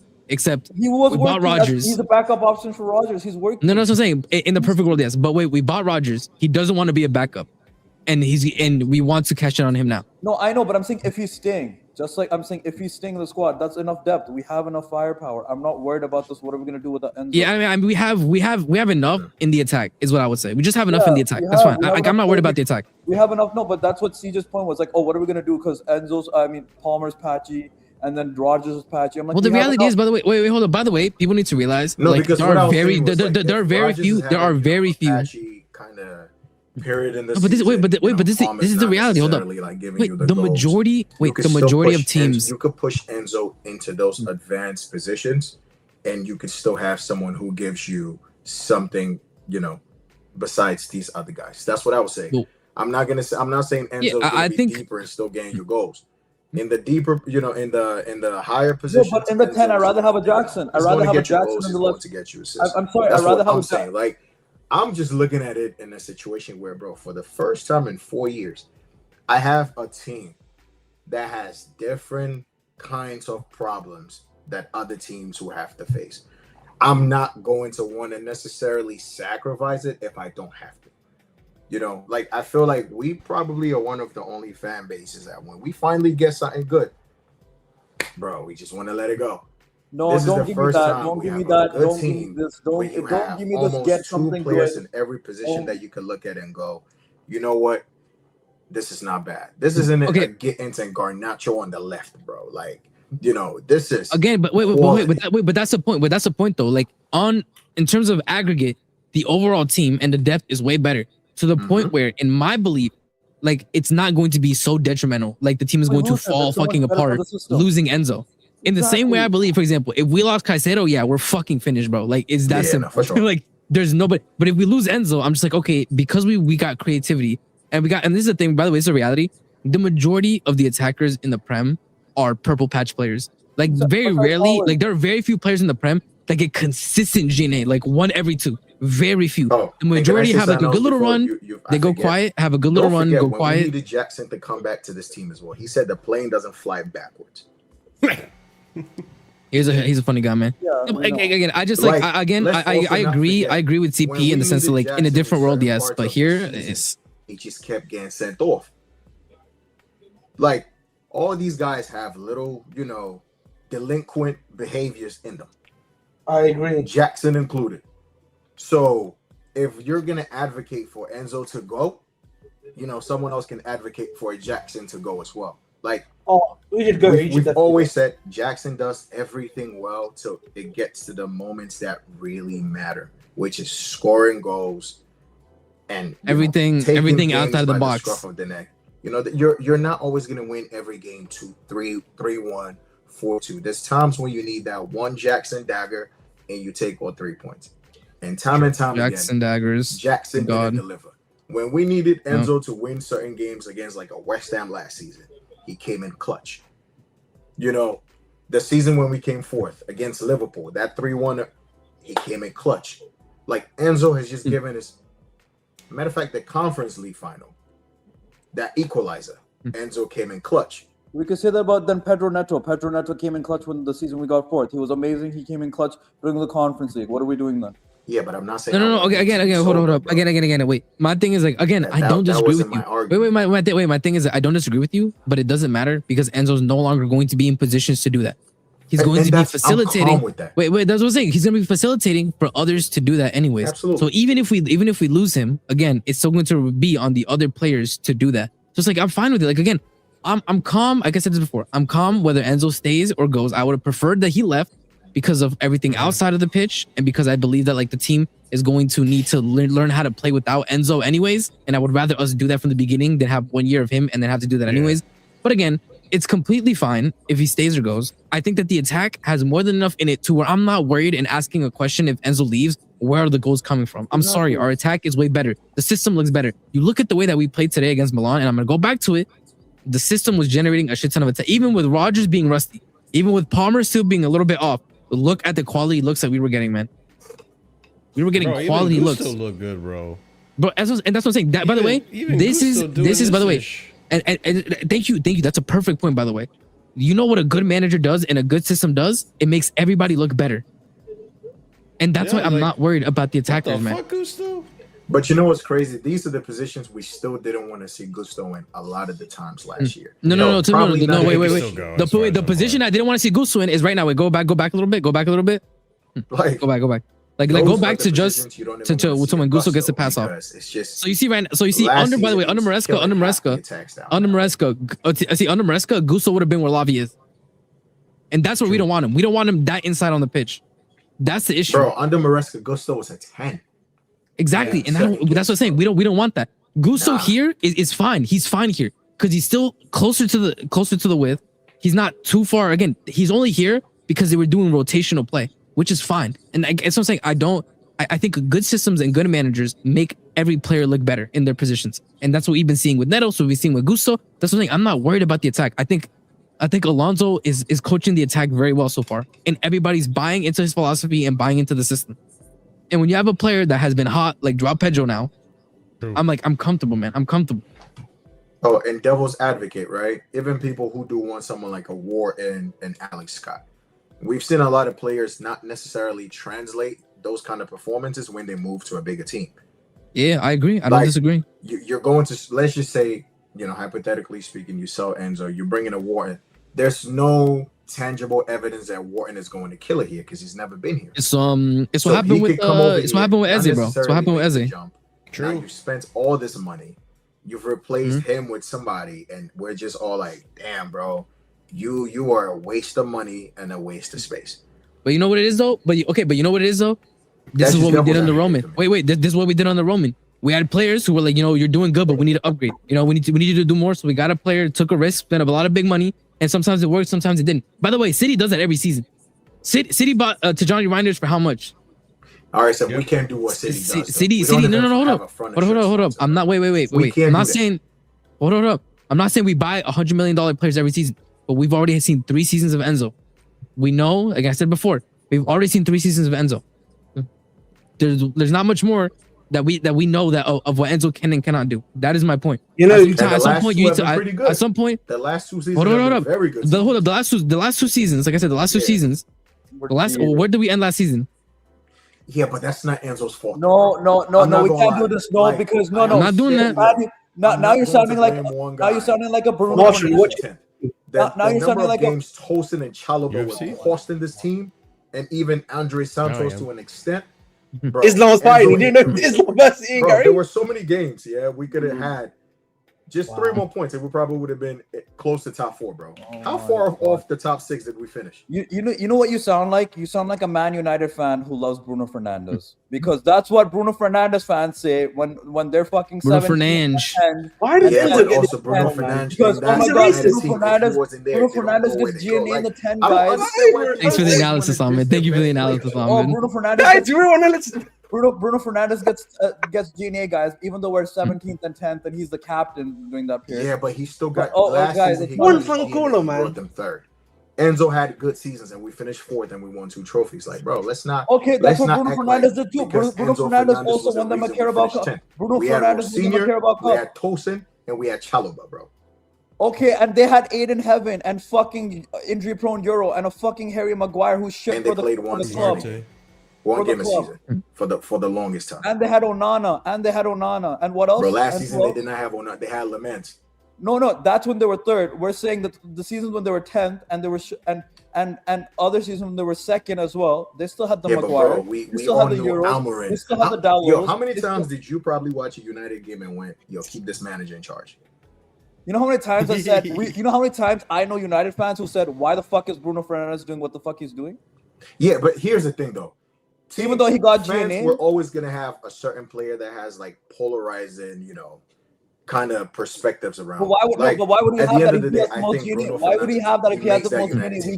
You take Fernandes out that United team, I promise you, bro. No, but you're not answering the question. Why would they feel? Why would they? No, but you're still not answering the question. Why would they feel polarized about the guy who has the most GNA for 5 seasons in a row for their club? Bro, because we're people. We just sometimes we we're people. That's the excuse you're giving me. You're giving me the excuse. No, it's not even for the guy who has the most GNA. It's just reality, bro. You can look at every team in this league. You go to Liverpool. There's probably somebody they just don't like. Half the fan base. That's different. That's different than the guy who has the. You can't tell me they were polarized about Mohamed Salah, even though he was getting the most GNA for 8 seasons in a row. You can't be polarized about Mohamed Salah, bro. No, but no. I once again listen to what I say. Bruno Fernandes had the most GNA for 5 seasons for that club. Okay. And Enzo Fernandez has been doing the same. That's what we're saying, right? For 2 seasons. And people are polarized, you're saying, about Bruno Fernandes. So why wouldn't Liverpool fans be polarized about Salah because he gets the most GNA for them? Or fucking Saka because he gets the most GNA for them? I'm naming you other teams and other players who have most GNA for their clubs for a consistent 2 to 5 year period, and they're not as polarized as Bruno Fernandes or Enzo Fernandez. Yeah, but Brody, I mean, anybody looking at that United team and thinking Bruno Fernandes is the reason why they finished 17th, bro, you have issues. I'm sorry. Okay.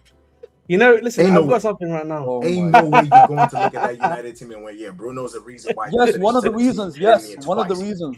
Wait, guys, can I say something? This is like around the conversation.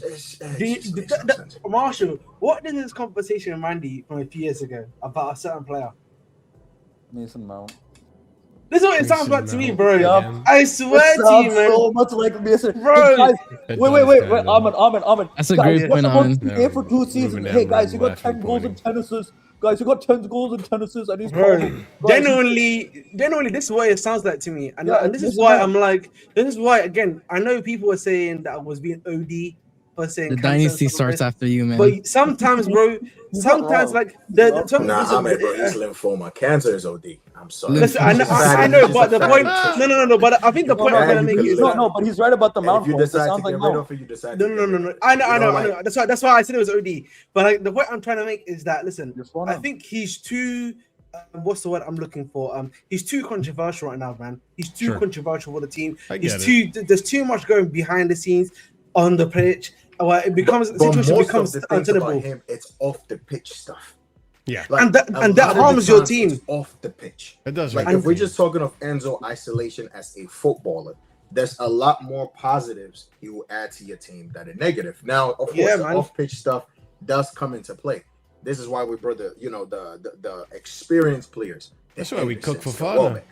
You know, these are guys that have been there, done it. You want somebody who can basically babysit these guys. And why? Because we had a team of young delinquents, like Don would say. It's just Enzo Fernandez. It's not necessarily our biggest problem in this team. Like you can argue. No. Yeah. Can you respect? Can I just say Benito? Can you respect me, extra? Good center back, but Fernandez, like he's one of those. I feel like that's disrespectful. No, but the thing is, again, it's one of those things. It's one of those things where I said, like, if Enzo stays, I'm calm, because again, it's going to be a reality. If he plays in the double pivot and he's not performing, I believe Alonso then is going to have justifiable reason to bench him. It's that simple. If you're not performing in your roles, you're going to be benched, and that's fair enough. He's got competition. And hold up, and like I said before, if it's not like I'd be pissed if we sold Enzo, for example, and his direct replacement was like a Henderson or some shit. You know what I'm saying? Like, but that's not the case. Like, Enzo's going to play next to Caicedo on the pivot. If he stays, he's playing next to Caicedo on the pivot.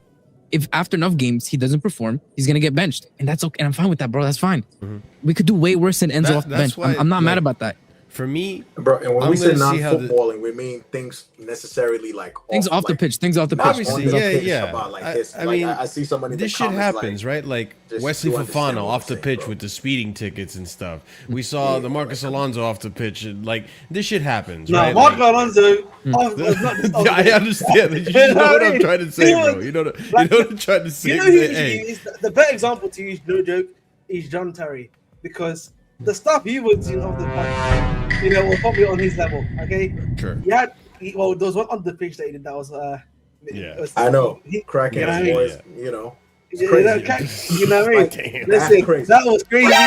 Saying that being racist on the pitch, not even off the pitch, the little cheek out was crazy. But, like he suffered the benefit of the doubt of it being tabloid newspaper, bro, and not on the internet. He ended up being one of our greatest players ever.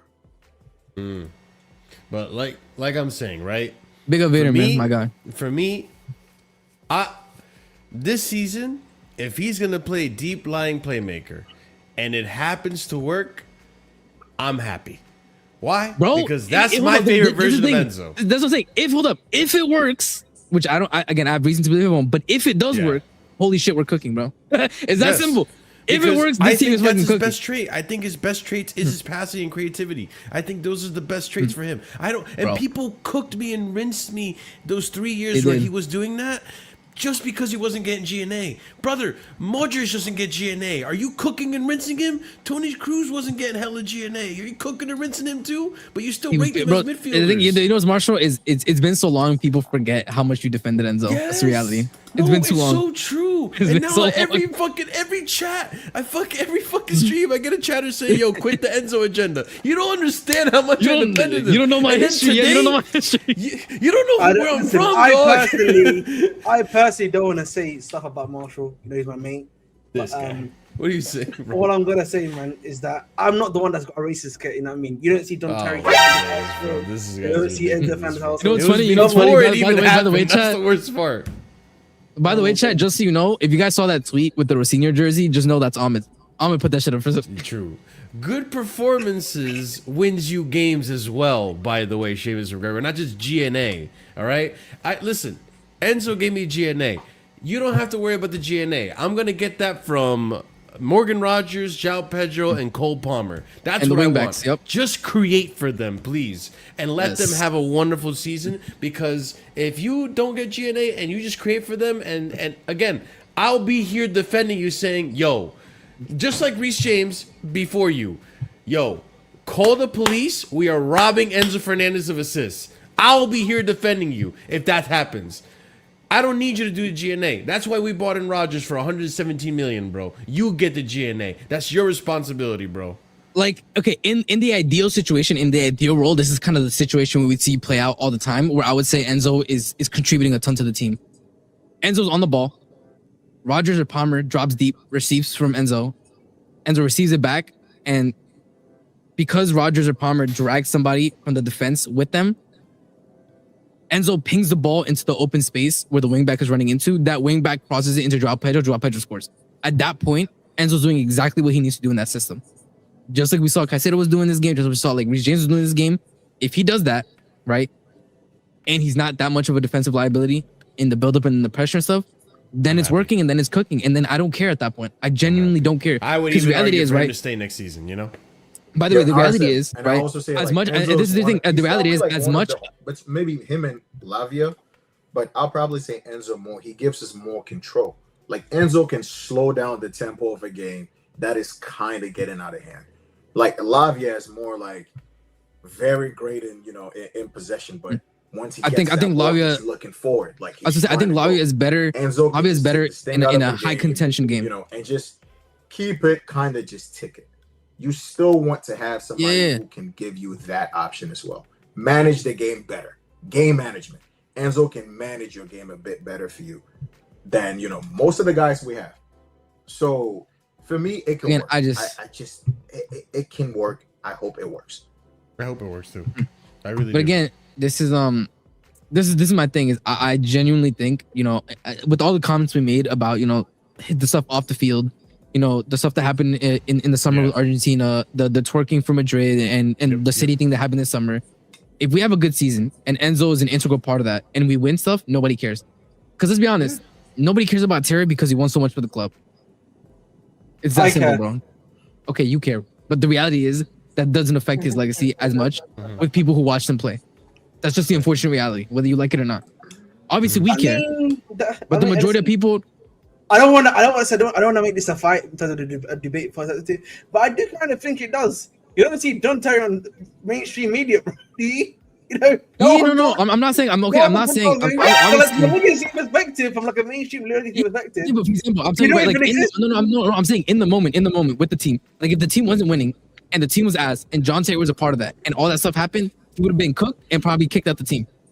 But because that wasn't the case, like winning, just as I'm saying, is winning covers a lot of the shit that happens off the pitch and the issues that people have with you as a person. Yeah. And also, another thing to mention, let's also stop pretending that every goal and assist that Enzo got led to us winning games. There were goals and assists that Enzo got that led to us drawing or still losing. So, again, I'd rather take the good performances where the team plays well and we come out with a victory or at worst a draw than get a goal for Enzo in his own tally and come out with a loss. Because Marshall, I'm not comparing this. Well, because Mbappe is way better than Enzo could ever dream of being. Sure. But Mbappe joining Real Madrid, right?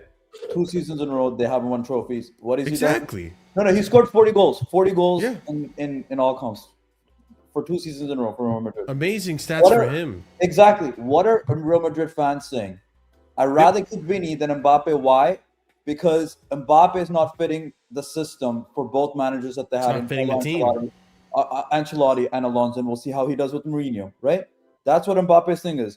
Hey, he's not working for. Hey, look at him getting all these goals for Enrique's PSG and the times in PSG. But the second he leaves PSG, what do they do? Dembele works better for the system than Mbappe did, scored less goals, and they won a Champions League. I don't care what Enzo Fernandez does for his personal GNA. Because Mbappe, that's a great point. That's a great point. Is Mbappe a better doesn't player benefit the team? No, by the way, no. Wait, can we? You know what? You can. By the way, is Mbappe a better player than Ousmane Dembele? We can all agree on that, right? Yes? And you know what? That's a great point. Mbappe won the goal. What was it? Was it called the Pichichi in Spain? He's scoring. He's one of the best goal scorers that Madrid has seen in a long, since Benzema left. Yeah. And what has the team won?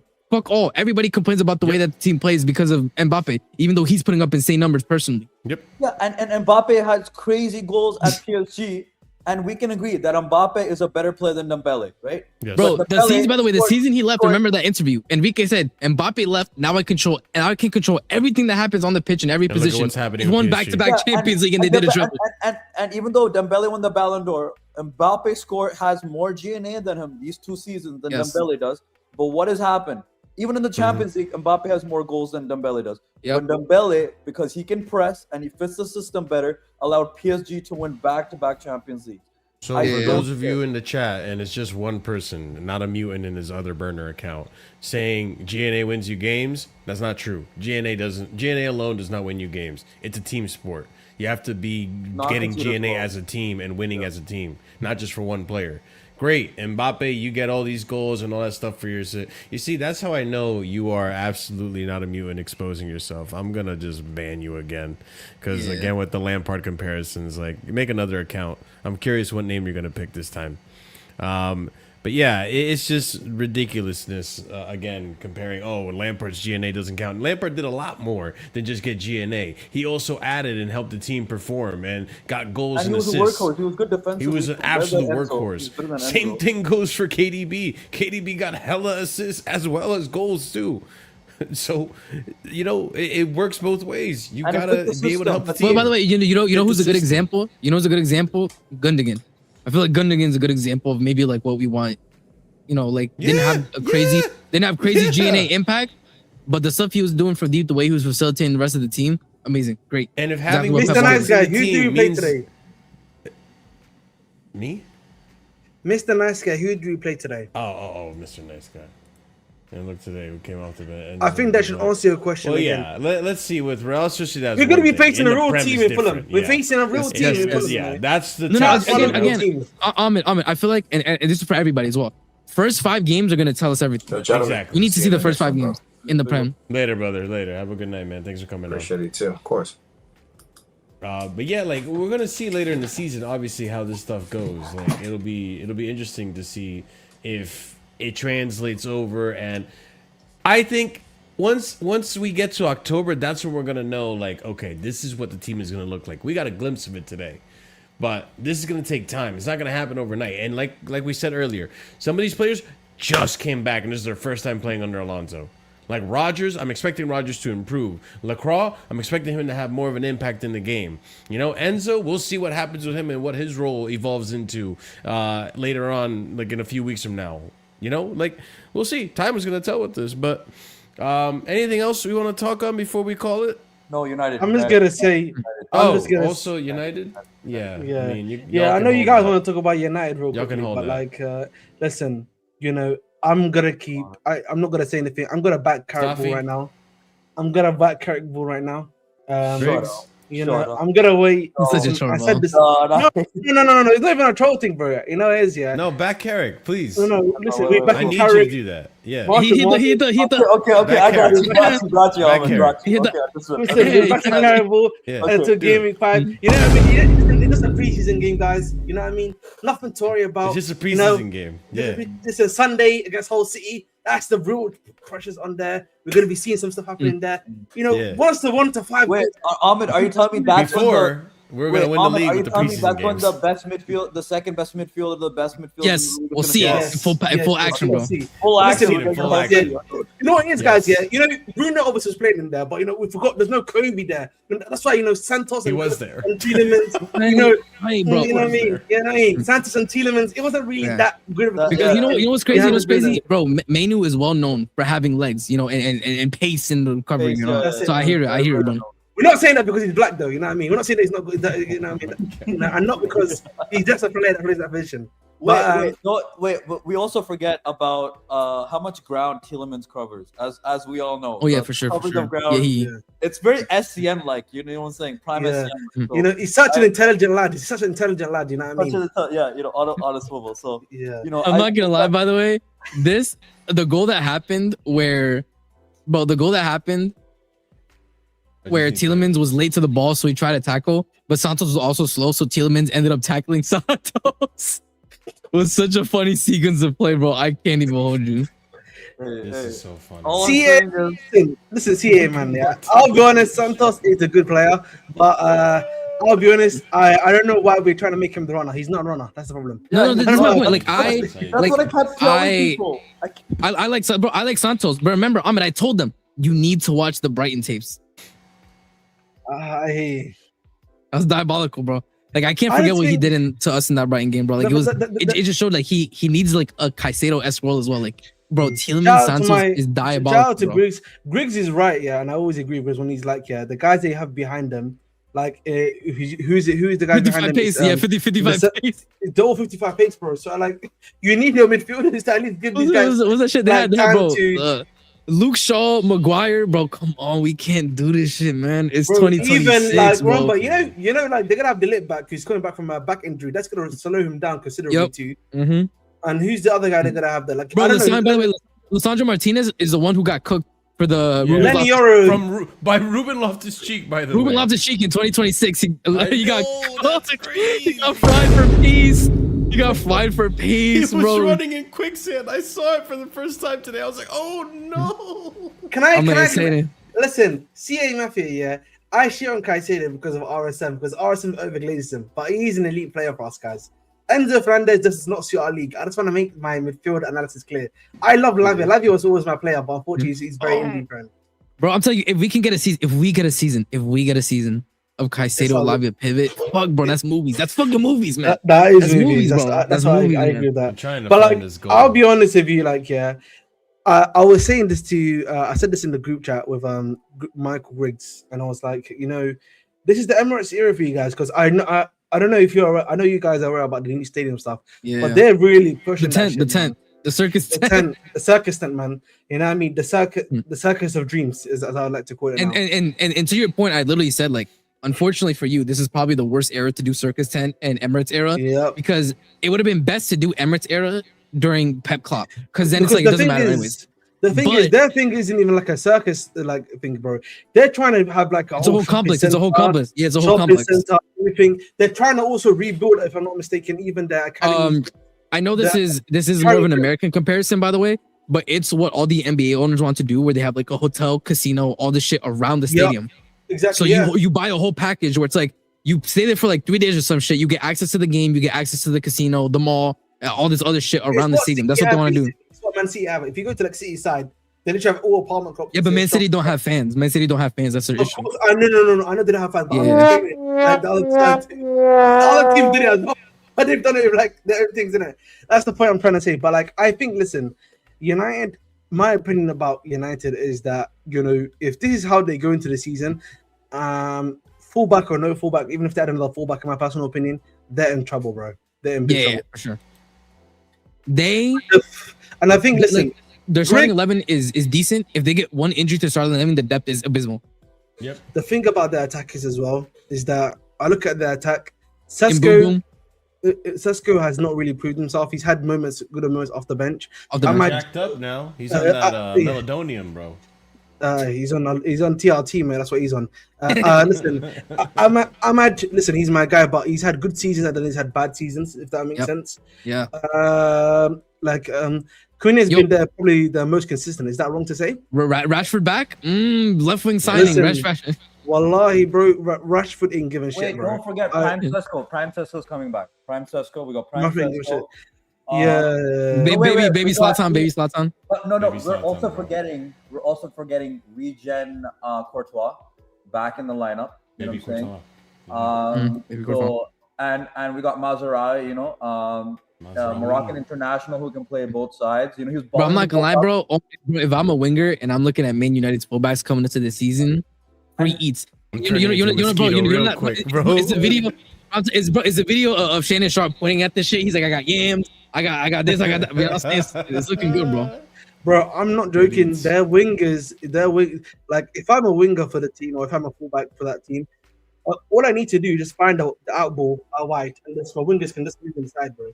Because these guys are naturally for pace.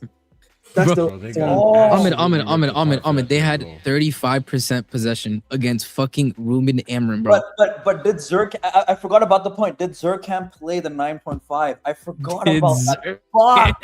You know what's gonna happen? By the I way? forgot about. You know what's gonna happen? Teams are basically to what they did under Lampard with Carrick, by the way, in his second season. You know what they did, right? They gave us all the possession, and all this did was just counter us. That's all you have to do against them, bro. For free eats, bro. Free motherfucking eats, bro. That's what it's gonna be. But again, this is where I said, like, you guys, and I told them this, remember? And they called me a hater. Well, remember they called me a hater on American Waffle. They told me you just don't like the fact that we took Santos off of you. It's like, again, I feel like it's just genuine. And that's a great point, Ahmed. And I brought it up too. Second season managers start getting figured out. You need a plan B. And my question is, could Carrick come up with a plan B? Could Carrick come up with a plan B? Potentially. Yeah, does he have enough pieces to make a plan B? Fuck no. He doesn't. I can't wait to rewatch this American Waffle, bro. Bro, I can't. Marshall, can I tell you this? I have to watch a back-to-back mob. I think American. You need to watch. The last two American waffles. Watch the last 2 hours of each. They tell you everything you need to know. Marshall, that was not the last one, and I was telling y'all like, RSM was like, no, he's not overglazing it, and then he realized as the conversation went on, yeah, he's overglazing it, and I just want to see what he's doing too much. I was giving RSM credit when we were backstage. I was fucking getting livid at these guys not understanding the arms systems, not saying you're gonna be shit. They were saying, hey, if you think you're gonna be second, that's fine. But what do you think this floor is with the squad? And then these guys were getting triggered about, you want me to criticize my club? I want to be positive. You want me to criticize my club? Oh my god. I need to watch this. This fucking woe is me. Oh my god. It's victim gimmick, brother. I call it the victim gimmick. Like, you know what these guys sound like? These guys sound like post 2006 Arsene Wenger Arsenal. Dude, fans. I was just about to say, you're gonna say Arsenal fans? Ahmed Emirates era. That's what I said, man. Emirates era, man. That's what I've been saying. Emirates era. Hello? Oh, we eating good, man. I just love, mate. Listen, the thing is, like, listen, rage bait is very easy for me, but you know, a rage bait where it's facts is always the best. Bro, I'll never, bro. I'm telling you, bro. That comment you made where you're like, bro, if Cider's an American Waffle, bro, I tell you, that shit will be talking to you like the symbiote, like Spider-Man with the black suit, bro. That shit you see, bro. Green Goblin in the mask, bro. Green Goblin in the mask, bro. It's too easy. Sometimes, genuinely, it's just too easy, man. I say this often. Sometimes it's too easy. Like I just think for me, listen, I'm not even saying. Bro, you watch too much wrestling, bro. You're too good of a heel. That's what it is, man. Like, listen, I'm not even saying they can't get top 4. I think they might. I think they probably could get top 4. I think the top 9 sides, because there's so many. There's like 9. There's like almost half. Like 45% of the league is going to be in flipping Europe. Yeah, including themselves, which is going to be complicated. But you know, the worry I have if you're United, is that I think you're what's the word? Look at this shit, bro. Tielemans, look at Tielemans tackling Santos. Look at this shit. Look. Yeah, Maguire. That's dark, Maguire. Bro. I think their depth. Yeah, listen. I think their depth is just not good enough as well. I look at them. It's very thin. The depth is not good enough. I think. Listen, when the UCL getting through the UCL, everyone can get through the UCL. That's not an issue. I've always said that. I don't think they should have any worry about that. But I'll be honest, man. The worry for them is gonna be the performances, bro. Because I look at that team, I'm like, it's looking bad. It's looking peak. Yeah. All it takes is, by the way, they lost Uncle Casemiro clutch header gene. Yes. Let's be honest, man.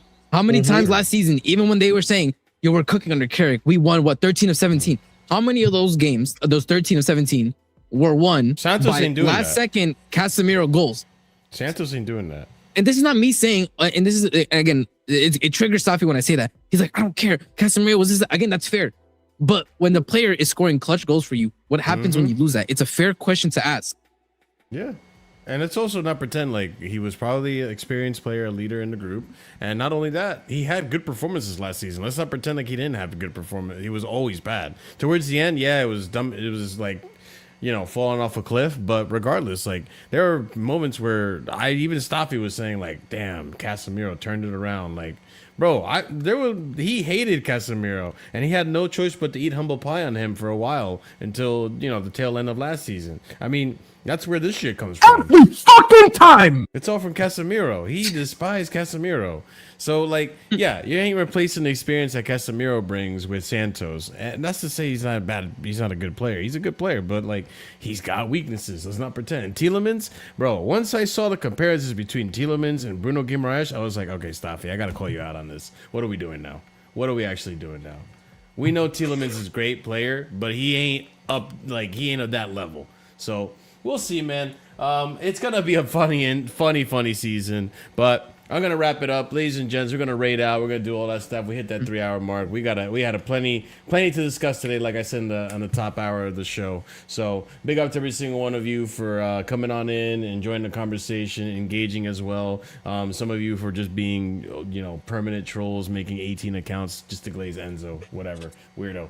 But anyways, besides that, copy and paste the raid message right there, whether you're on the mobile or you're here on the desktop version or TV, whatever, because we're going to raid out to Sarcasm City. So show them some love. Let them know where you're coming from. I appreciate y'all. I'll be back tomorrow to discuss all the Enzo stuff, the deadline, any updates with Neto, Malo Gusto, all these transfers that are going to be happening last minute. We're talking 2 more weeks left to pretty much the transfer window. And let's not forget, we do have to do predictions as well. So I'll send out the boys the form to fill that out, and I'll get that going for predictions. I agree, CA, Matthew. They need to get their money out, man. I need to see Enzo gone. I'll be honest with you. Monday, Tuesday, if I'm not hearing Enzo's out, then I'm gonna be real, man.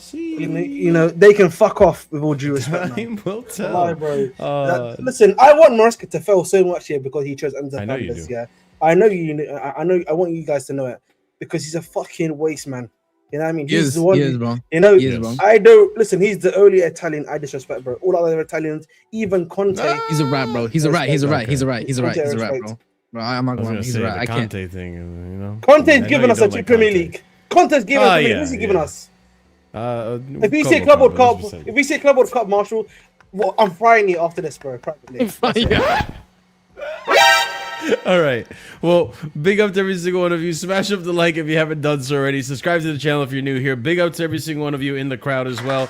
We got 4.1K, right? So we got to that 100 mark. We got our first 100 after 4K. Let's go for 4.5K and let's go for that 5K because I got a big surprise for you guys as a gift for that 5K. So 5K surprise reveal, right? So let's get those memberships up as well. It helps out the channel tremendously. And if you're a proper casual and higher tier member, we give shout outs at the end of every show. And it's going to go to A. Suleiman, Adrian, and EE. Big up to you guys. Copy and paste the raid message. Let Flawless know where you guys are coming from. And last but not least, stay casual. We'll be back tomorrow for Casually Chelsea show. Peace out and good night, guys. Pajita and sleep. Jerk off. Oh, but he didn't sleep. Yeah, and sleep.